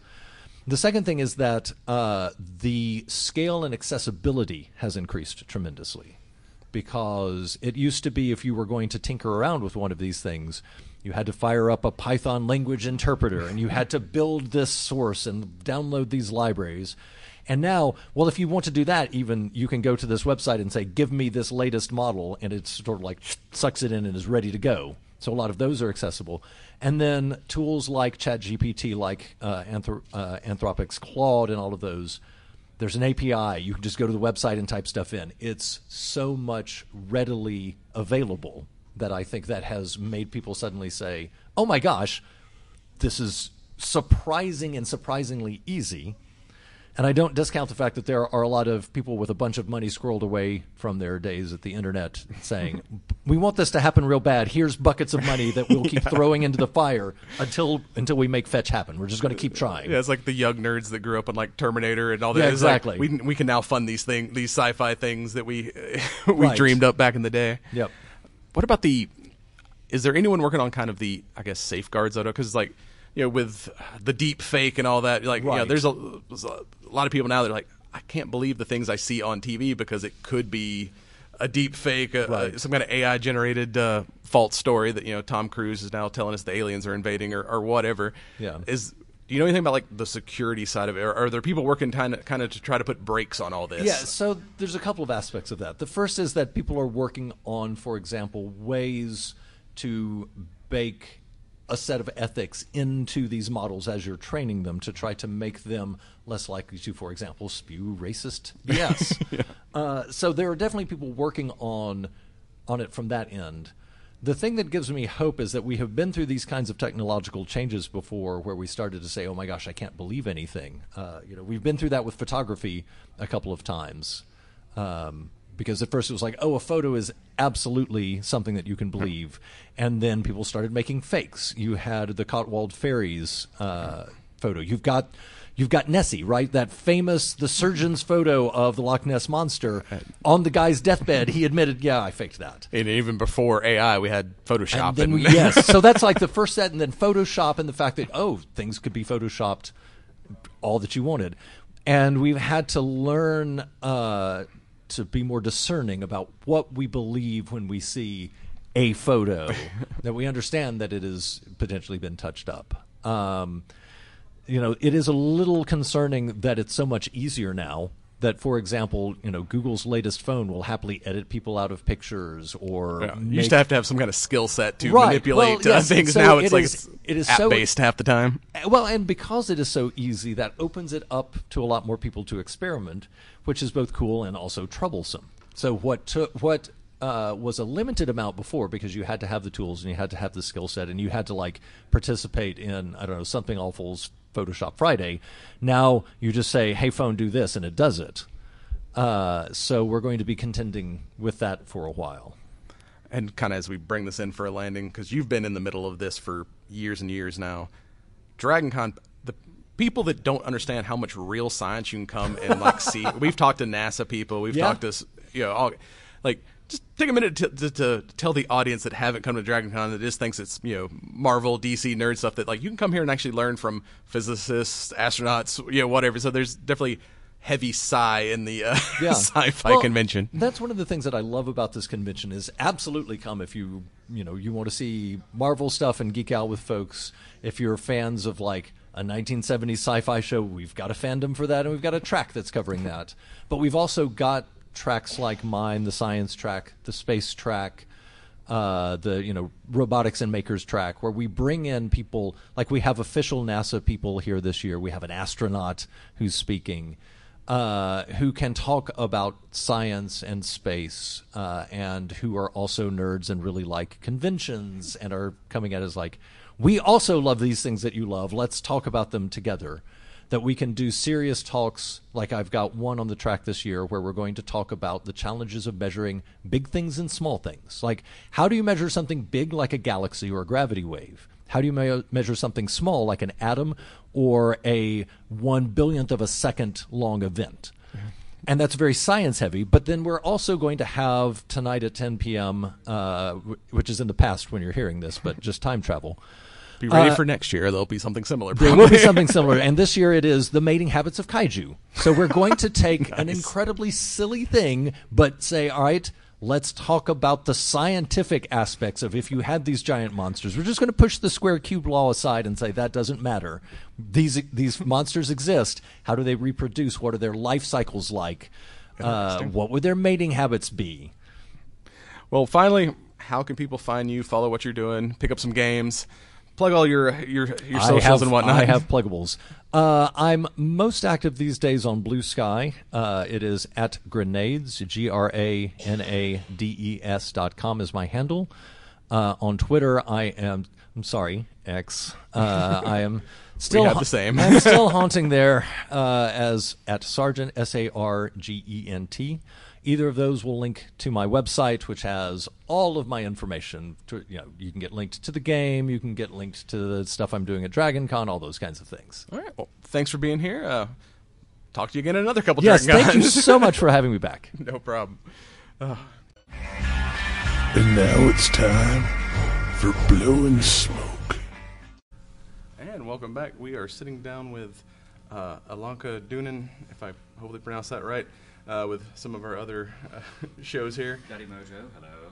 Daddy Mojo. You want to kick it off, sir? Yeah, sure thing.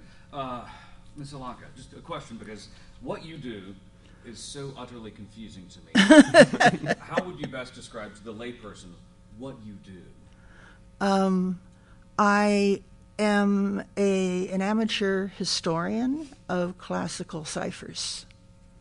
And a cipher, because we've all seen National Treasure, is basically a riddle, a physical riddle of sorts. Well, it depends how technical you want to be. There are ciphers, there are cryptograms, there are codes, Technically, a cipher is a system that is used to encrypt something. Usually, like if you were to take the Caesar cipher, you would take all the letters in the alphabet and shift them by 3. So an A becomes a C, a B becomes a D, a C becomes an E, and so forth. So that's a system where you can take any text that you want to encrypt, and you can use that cipher system, which is different from a code, where you generally need a code book. And so if you wanted to encrypt the word cat, you would need to look up the word cat. I'm waving my hands in the air here. You would need to look up the word cat and see, the word for cat is turtle. And so anything you wanted to encrypt would have to be in the book in order for you to encrypt it. I guess kind of to back up a little bit for anyone who are not familiar with what we're talking about, what is kind of, I guess, the short synopsis of what cryptology actually is? Like when we say that, what are we talking about? So it comes from the Greek. So kryptos means hidden, and logos means book or study. So the study of things that are hidden.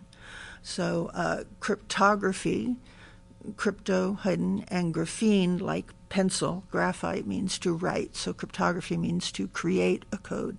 Cryptanalyst is someone who studies codes. So technically, I am a cryptologist, but even with people who are in the field, we're just all cryptographers. That's a good umbrella for the creators, the breakers, and the historians of it all. Yeah.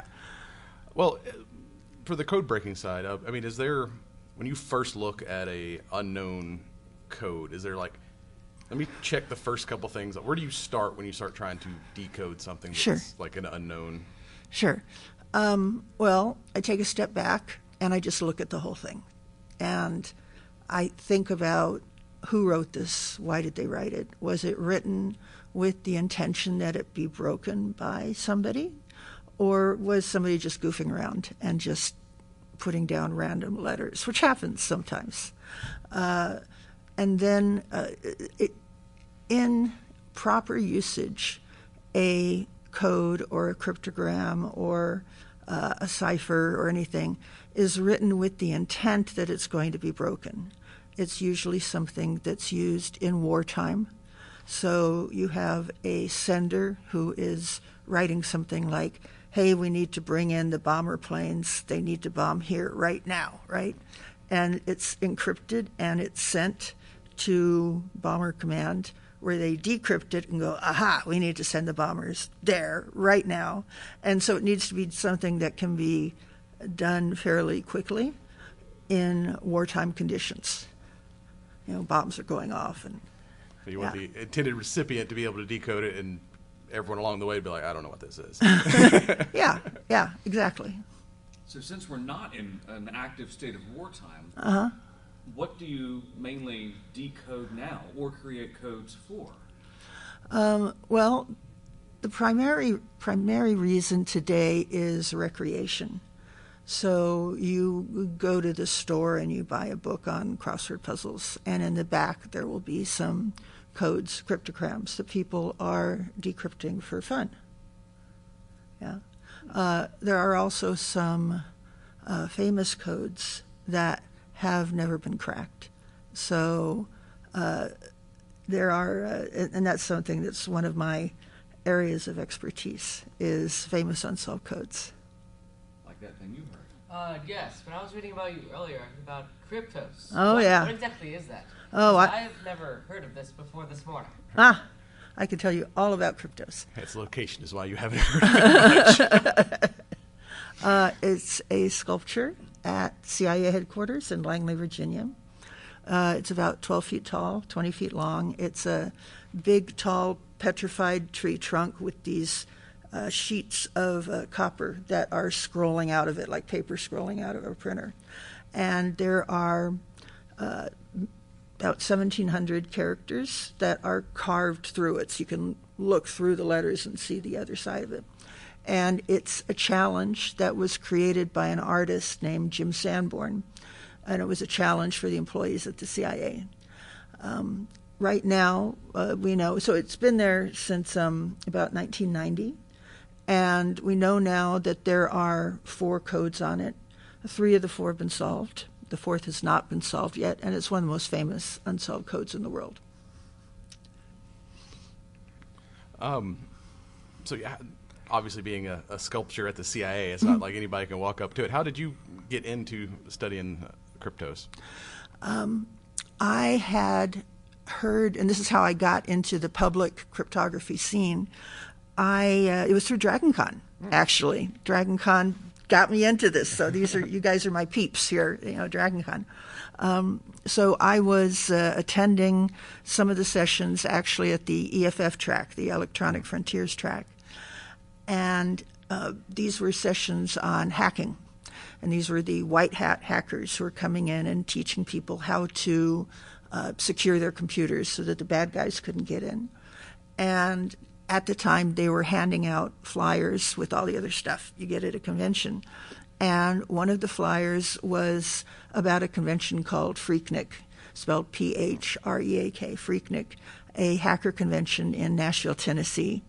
And this flyer was a code. It was on a sheet of paper, and it had just a bunch of letters at the top of the paper saying, if you can crack this code, you'll win a free trip to a HackerCon. And the intent had been, when it was created, that it was supposed to be just entertainment for the attendees at Freaknik 3, which had been a year earlier, but no one had cracked it yet. So now they were handing the code out at DragonCon saying, hey, can anyone crack it now? So I picked the flyer up with all the other flyers. Now it's stickers, but at the time then it was flyers. I picked it up with all the other stuff you get at a convention, and then I brought it home with me. I was living in St. Louis at the time, and then there was a weekend later that I think I was home with the flu or something, and I was really bored. I'm like, okay, I'm going to take a look at the Freaknik 3 code. And I got obsessed with it. I got into the zone. And like my friends would say, hey, do you want to go to a movie? I'm like, don't talk to me unless you want to talk about the code. And it took me 10 days, but I cracked it. And I won a free trip to a HackerCon and free drinks and T-shirts and all that stuff. Not that it's hard to get free drinks at a HackerCon, but so I got to go to Freaknik 4. And in the Freaknik 3 code, it was created sort of like the layers of an onion. So you had to solve one layer and then solve another layer and solve another layer. And there were also dead ends and red herrings in it. And one of them was, okay, you've gotten this far, now go solve this. And it gave you a URL, which was to the CIA website. And it was, at that time, the CIA website where they had a picture of the sculpture Kryptos. It was like, go solve this now. And so I read about it, and I'm like, oh, ha, you need to go solve Kryptos, one of the most famous unsolved codes in the world. This is a dead end, and then I went back to solving the rest of the Freaknik 3 code. So that's how I first heard about Kryptos. And then a bit later, this was 25 years ago. And so a bit later, September 11th happened. And I was as enraged as everyone else by what had happened. And I actually have a cousin who works in Washington, D.C., and he had a very close call that morning where he was supposed to give a talk at the Pentagon. And, sorry, I'm getting a little upset. He was supposed to give a talk at the Pentagon that morning, and he was running late because he was having printer problems.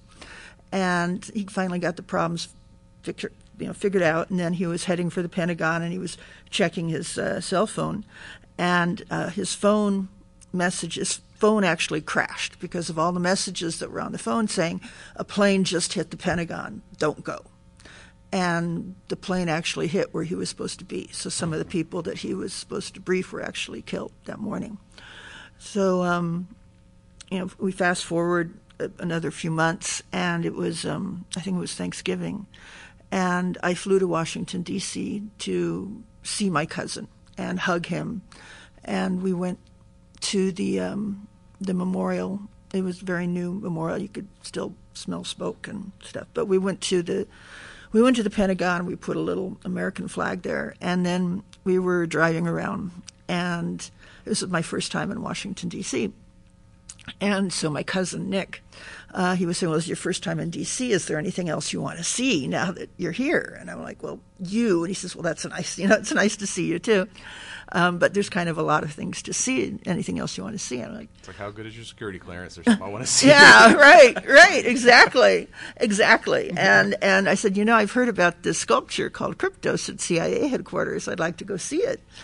And he said, okay, well, let's see, CIA headquarters, that's in Langley.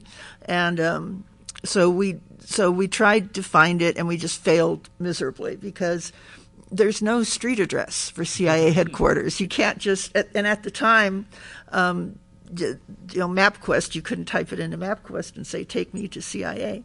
So I wasn't going to let that stop me. So I went looking on...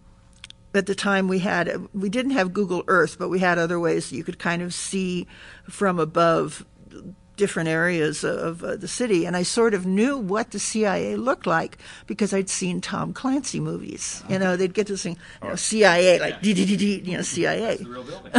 Yeah, exactly. So I got some of these pictures, and I went and I looked for the CIA and found it, and then I had the general location of it, and then there's these things called Operation Security and ComSec and Communication Security, and people failed miserably because I was Googling, and I would find like someone had said, okay, I'm giving directions to my son's soccer match. The way to get there is you drive down the highway, and after the sign to the CIA, you're going to take the next exit. And so, like, okay, here's where we go. So my cousin and I, we went there, look, there's a sign to the CIA. And what we were intending to do, totally naive, what we were intending to do was to go to the CIA and then just like see if there was like a service road around the outside, and we'd peek over the wall, and see if we could see the Kryptos sculpture. It doesn't work like that.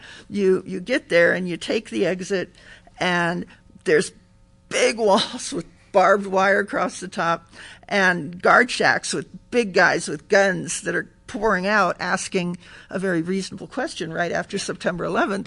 Who are you and why are you here? Right, exactly. So don't exactly have a gift shop there. Exactly.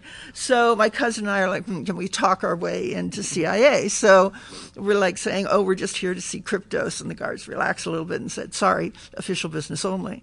And we're like, okay, can I get my congressman to send an invite so we can get in? And they said, sorry, no, official business only. And we're like, is there a public tour day so we can come in and see? And they're like, sorry, official business only. And no matter what we asked, they were like, sorry, official business only. And like I said, these were big guys with guns.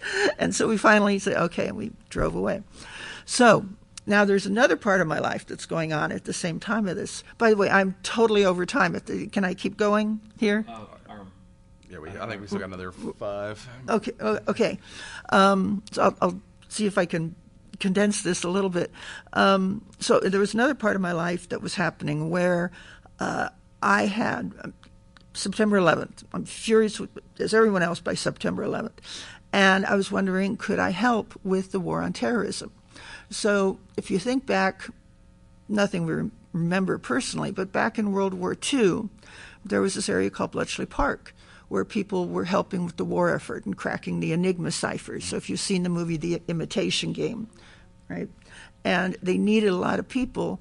And one of the things they would do is they would put puzzles into the newspaper and say, if you can solve this puzzle, come and join the war effort. This really happened, okay? And I was wondering, like, I've cracked all these codes in the hacker scene, the Freaknik 3 code and this stuff. Maybe I can help with the war on terrorism.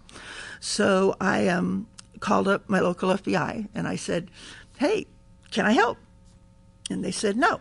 So, okay, it's not going to stop me. What can I do?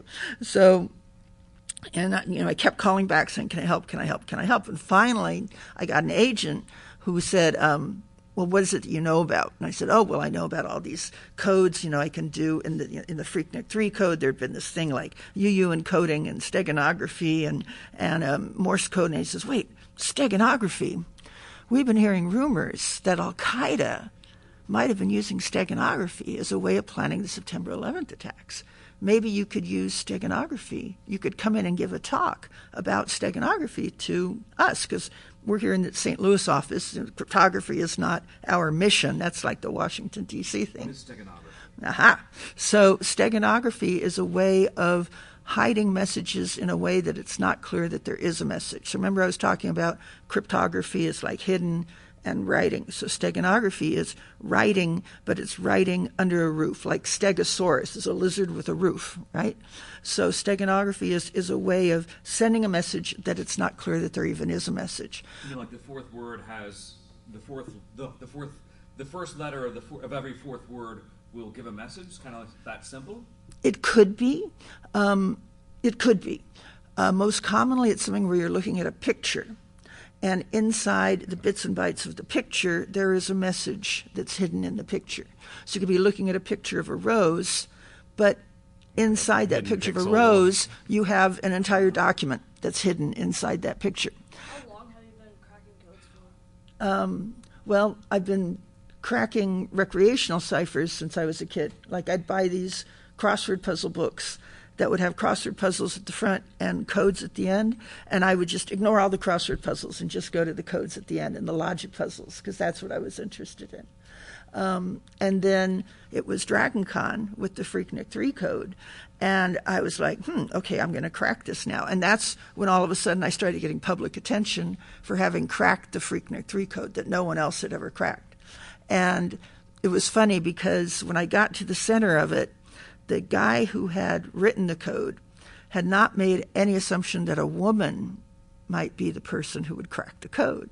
So at the center of the Freaknik 3 code, it said, congratulations, now to announce your win, you need to write a message in haiku or sonnet format about why you like to go swimming with bow-legged women and swim between their legs, which is an old World War I song. Yeah.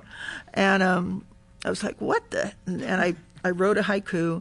The guy who had written the code was a guy named Johnny X. That was his handle. And so I wrote a haiku, which, as you know, is 575, right? And I said, Johnny X and I will discuss things aquatic if he wears a suit. And so that was how I announced my win. And it took him a month to respond, but he finally grudgingly did, saying, okay, Elonka has cracked the code. So, and then that got me all kinds of attention. And then I went around cracking a bunch of other codes in the hacker scene. I actually cracked so many that I was banned from competition. So like at the AtlantaCon hacker convention, when they released their code, it was on a sheet of paper, and at the bottom of the paper it said, note, past puzzle solvers are ineligible for prizes associated with solving the AtlantaCon puzzle.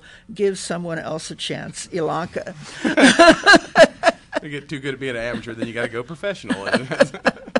So I cracked that one too. I think we got to bring this in for a landing. So how can people follow you, find your books, check out all the things that you do? Sure. I have a personal website, elonka.com. And for our book here, we have a website, which, because I wrote this with Klaus Schme, who is a big crypto blogger in Germany. And our website is codebreaking-guide.com. Awesome.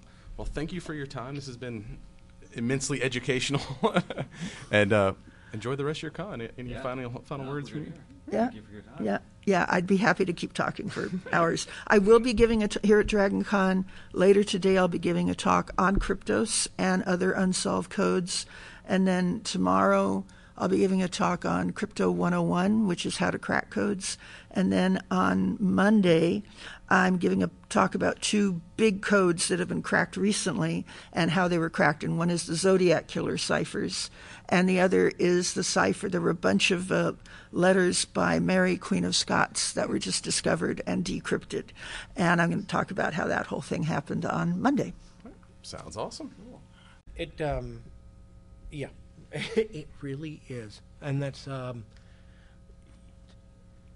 nobody has a real model of what a space battle is going to look for. So what you really get is what they want to write about, which is pirates and swords.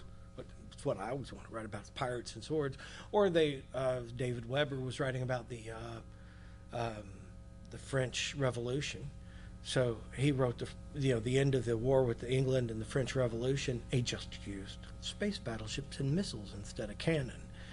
And his first book, the first Honor Harrington book, is absolutely the same as what's the name of the book? The Captain, Master and Commander. Yeah.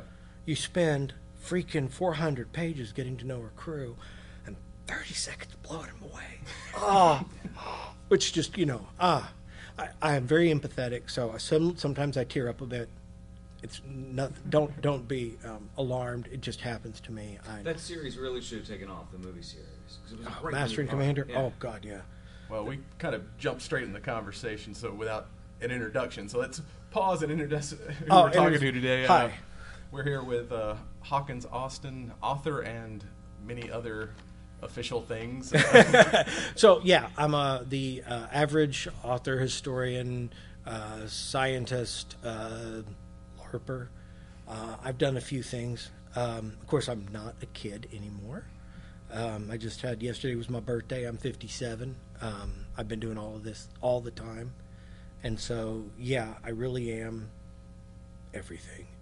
We were going to start with science. Yeah, let's start with the what's your I guess, well, they're both real jobs, but your non-fictional job. What am I doing today? So I work for a company that builds spaceships. We build satellites. Part of our work was on the Orion. So we literally build spaceships. Mostly I do computers. I test computers. I build boards to test computers for the rigors of space. I am a radiation effects engineer, and I have done survivability, radiation effects, and written a lot of requirements since. I guess I got in the field in '96, got hired by NASA, and I didn't expect to get in that field. I have 4 degrees in fire. I expected to be doing something involving fire. I got a master's in plasma physics. I've got degrees in thermal engineering. I am was a fire expert. Now I'm 40 years out of date. That's irrelevant, but and I got into it, and Jim Howard taught me the ropes, and since then I have been in radiation and survivability, and I'm considered one of the experts. I hate to say that. I'm the kid. So you got to realize that this field was formed back when they started weapons testing back in the 70s, and all those guys are old now. I like to say the guy who put in my favorite device is an X-ray flash source they have over at in Albuquerque, New Mexico, and I use that all the time. And the guy who taught me how to do that, when he was a lieutenant, he installed that source in 1967. It was like in the Wild West days where it's like, let's just drop a nuke in the desert. Yeah. I'm hoping things have gotten safer since then. They have a table there, and I'm not kidding. They have a table there, which I thought was unusually large, and the guys looked over at me and said, yeah, it can fit a cow. And I went, why would you have a cow? And they looked at me and said, we have had cows on this table. And I'm like, okay, you know what? That's a conversation I clearly do not need to know. I presume that's a dead cow where they were testing radiation? They were testing radiation effects on living creatures. They're military, and Kirkland has done, human effects of radio. I don't do human effects anymore. I do electronics. I prefer to not deal with killing people. One of my least favorite jobs was a war gamer. So there's a job we did where we came up with scenarios, and there's a very simple test that they give captains who are going to become admirals, and they give them their log books. So they own a fleet. They're in a conference room, and there's 20 or 30 of the guys in there, depending on the year, and their crew, which is usually about a dozen guys that they've worked with for decades, and they're given a set of missions, which could include war or anything else, and they're trying to do these missions, and literally they look up, they flip pages in the logbook and go, all right, we're going to launch a strike, so that means I call this guy, I do this, and they read through the pages of what they're supposed to do. And at 4:20 p.m., I walk in and say, you have lost connection with Pacific Command. And And they're like, oh, that can't happen. And it can't happen unless somebody dropped a nuke on Pacific Command. So I have to work out all the fatalities and the casualty lists, and we try to work through how they're going to... What do they do? And not have a breakdown. I go home and have a shot of scotch, because it's a very emotional day to sit in there and try to figure out what kind of decisions people are going to make with literally hundreds of thousands of lives on the line. Yeah, it's kind of that having to think on your feet, but then also if you make the wrong decision, and even if you make the right decision, there's going to be fatalities in there's those no situations. There's no good answers when there's a nuclear war in sight. And so that I found a little bit, shall we say, overly stressful. And one of the reasons I wrote the requirements for space warfare, literally did. I worked for the guy who got to sign it, but I did the and I hired people who did the real work. I don't want to give myself too much credit for typing in numbers that other people give me, but I wrote those requirements, and I was a little uncertain that Hayden and a few others wanted to do some things with commercial COTS that I thought was inappropriate. And so I used my secret techniques and found out who was building the boards for Hayden, etc., and applied for work there. Yeah, this is kind of on the edge of not exactly appropriate. But anyway, because I wanted to find out how they were going to do it and what they were doing. And I interviewed their guys because they were interviewing me. And some of them are really good, and some were... I was impressed by Eric. He had actually worked at one of the prompt dose facilities I knew. And so I had some idea. And they were really worried about the... that bastard in D.C. and what he was doing with requirements. And so they hired that bastard in D.C. So I came to Denver, and I worked in Denver for the last 5 years, making sure that our spacecraft that do military things are not going to die on orbit, no matter who throws a nuke at them. Mind you, now, none of these have people on board. The Orion mission, which I did work on, and that system is just as hard, and it has there's a cute story there, but jumping back, that one has people involved. Most of my systems for military are the slower, harder systems. What we built for Orion has one of our giant FPGA boards, and you don't need to know what that is, but let's just say it can hold several personalities which are running the software.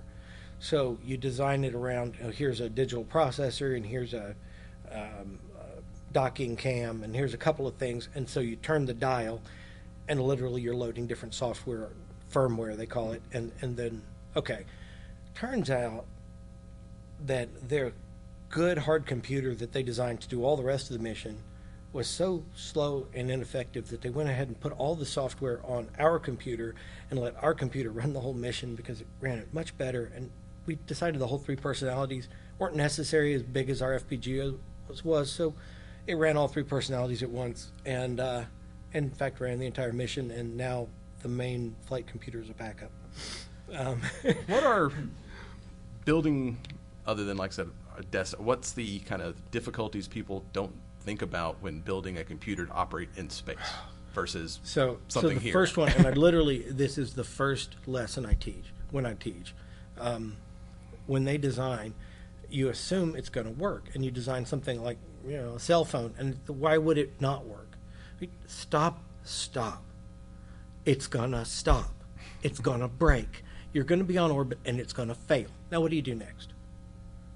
Does it have a full reboot system that says, oh, hey, the computer's not working. Let's start it over from beginning.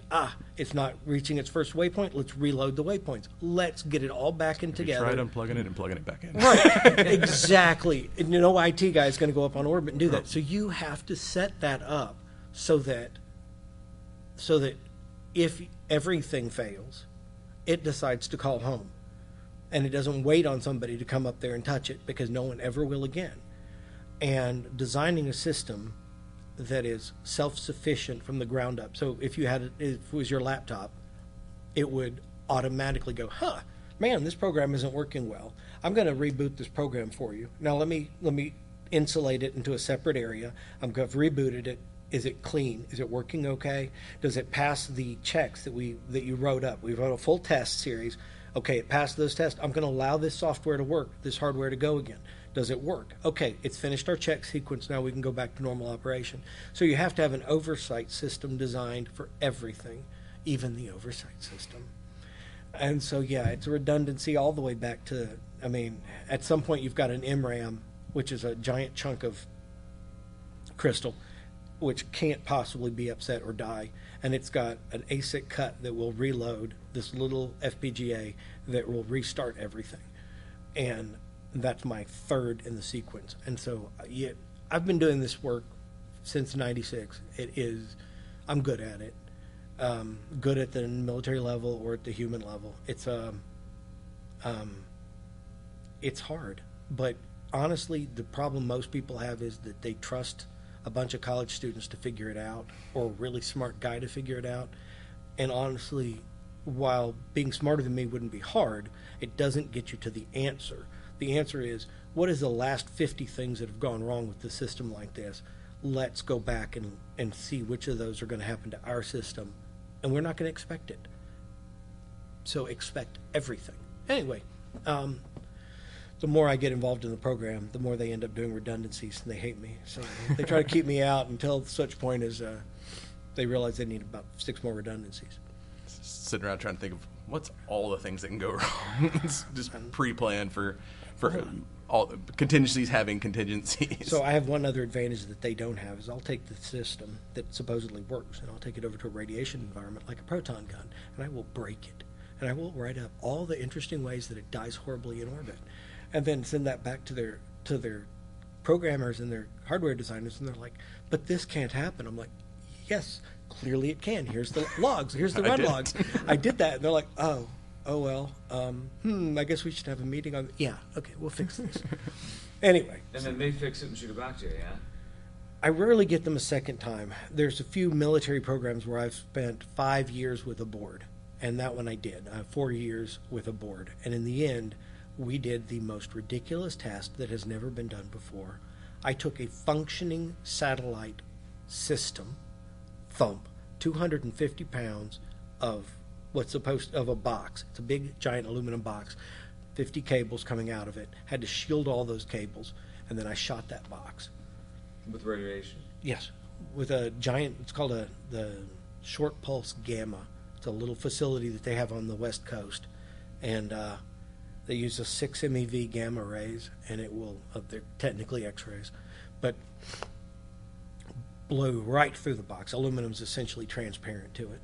So with all of this talk about space weapons, is the Space Force thing that DC has been talking about, is that a bunch of hooey, or is that something that can really happen and make a difference? So the most exciting thing there, and I'm sure this is not interesting to anyone else in the universe, they've developed a new funding mechanism for the SDA, Space Defense, and that's part of Space Force. And the funding mechanism allows them to go to small vendors like Seeker and look for and build satellites. Now, Lockheed and Raytheon bought various companies, including my own, to try to get this power inside their own walls, and they have succeeded mostly. But the trick is we're running out. There'll be 85 satellites in a network.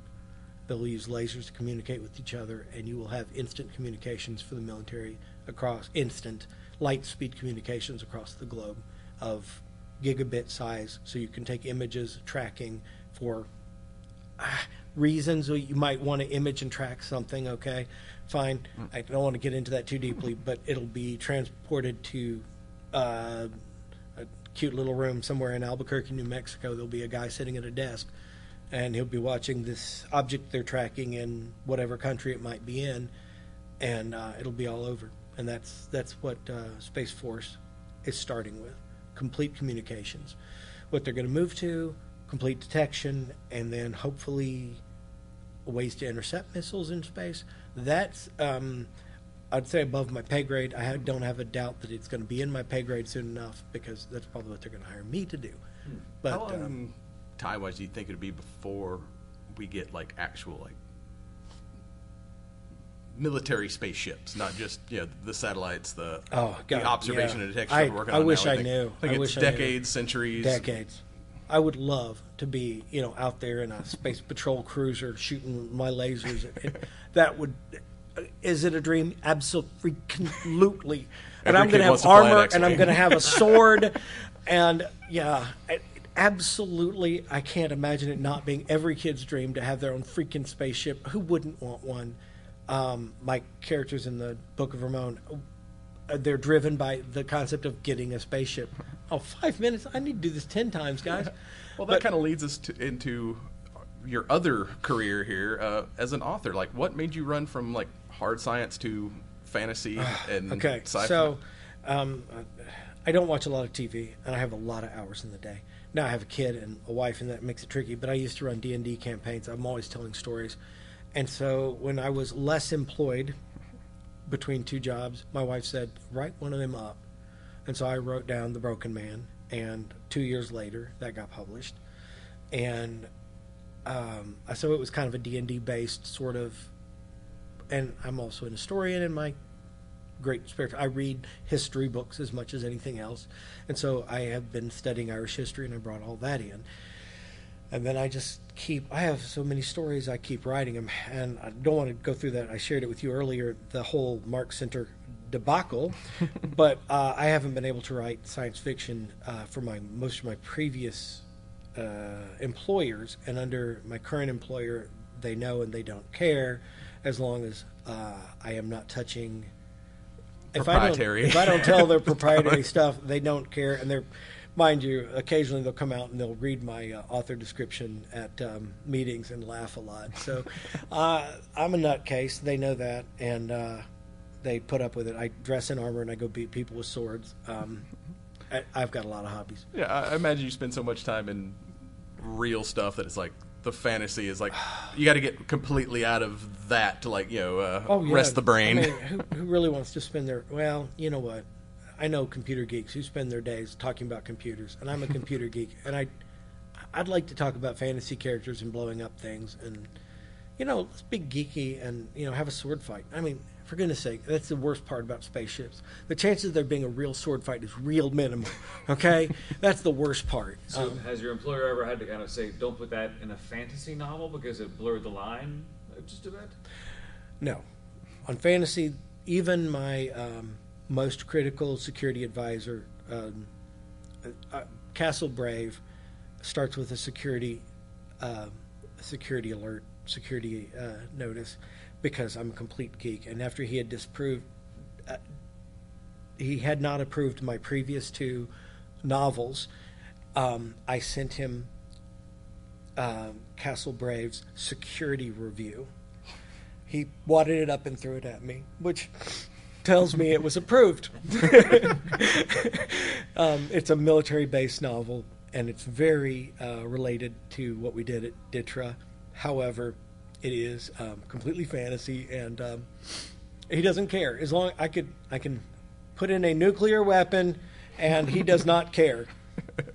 As long as it's a fantasy nuclear weapon. When I start describing how actual ones, how real ones work, he gets kind of nervous, which I did at one point, which is a mistake in that one.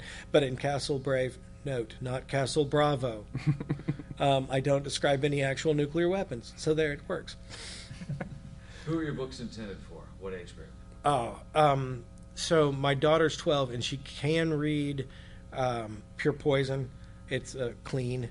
I don't have a lot of cuss words, and it's but some of the words are a little more advanced. I have trouble reducing my vocabulary. I've been reading since I think I started Star Beast when I was 9, so I've been reading Heinlein since I was 9. I'm not good at figuring out what normal people understand in words. So sometimes my choice of words is not best for a 12-year-old.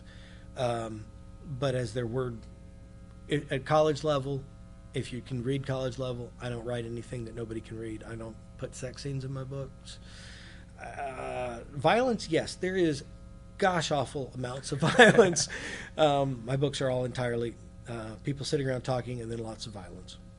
Well, I guess as we kind of bring this in for a landing before they kick us out of here, how can people find you, find your books, plug all your things? So currently my only publisher is Tuscany Bay. I've outlived 3 publishers. Tuscany Bay is still doing quite well, and they have Castle Brave and Court Human. The rest of them are on Amazon. I self-published 6 books on Amazon, and I'm also in LaPont has a collection of short stories called Swords and Maidens, and I'm one of the short stories in there. Cool. Well, thank you for your time, sir. Have a good con. We'll release you back into the wild. Thank you. And you've been listening to the Cigar Nerds Podcast. Check us out on cigarnerdpodcast.com. We're on the ESO Network at esonetwork.com. We're on Instagram, Facebook, X at Cigar Nerd Pod, and we're on YouTube at Cigar Nerd Podcast. Don't forget to like, comment, and subscribe. Get your energy drinks at strikeforceenergy.com and get your shirts at realmensmokecigars.com. And with that, peace out. Look out for aliens. And this has been a recording of the Cigar Nerd Podcast with your hosts, Smokin' Joe and Brad Jackson. Join us next time for more adventures in nerddom.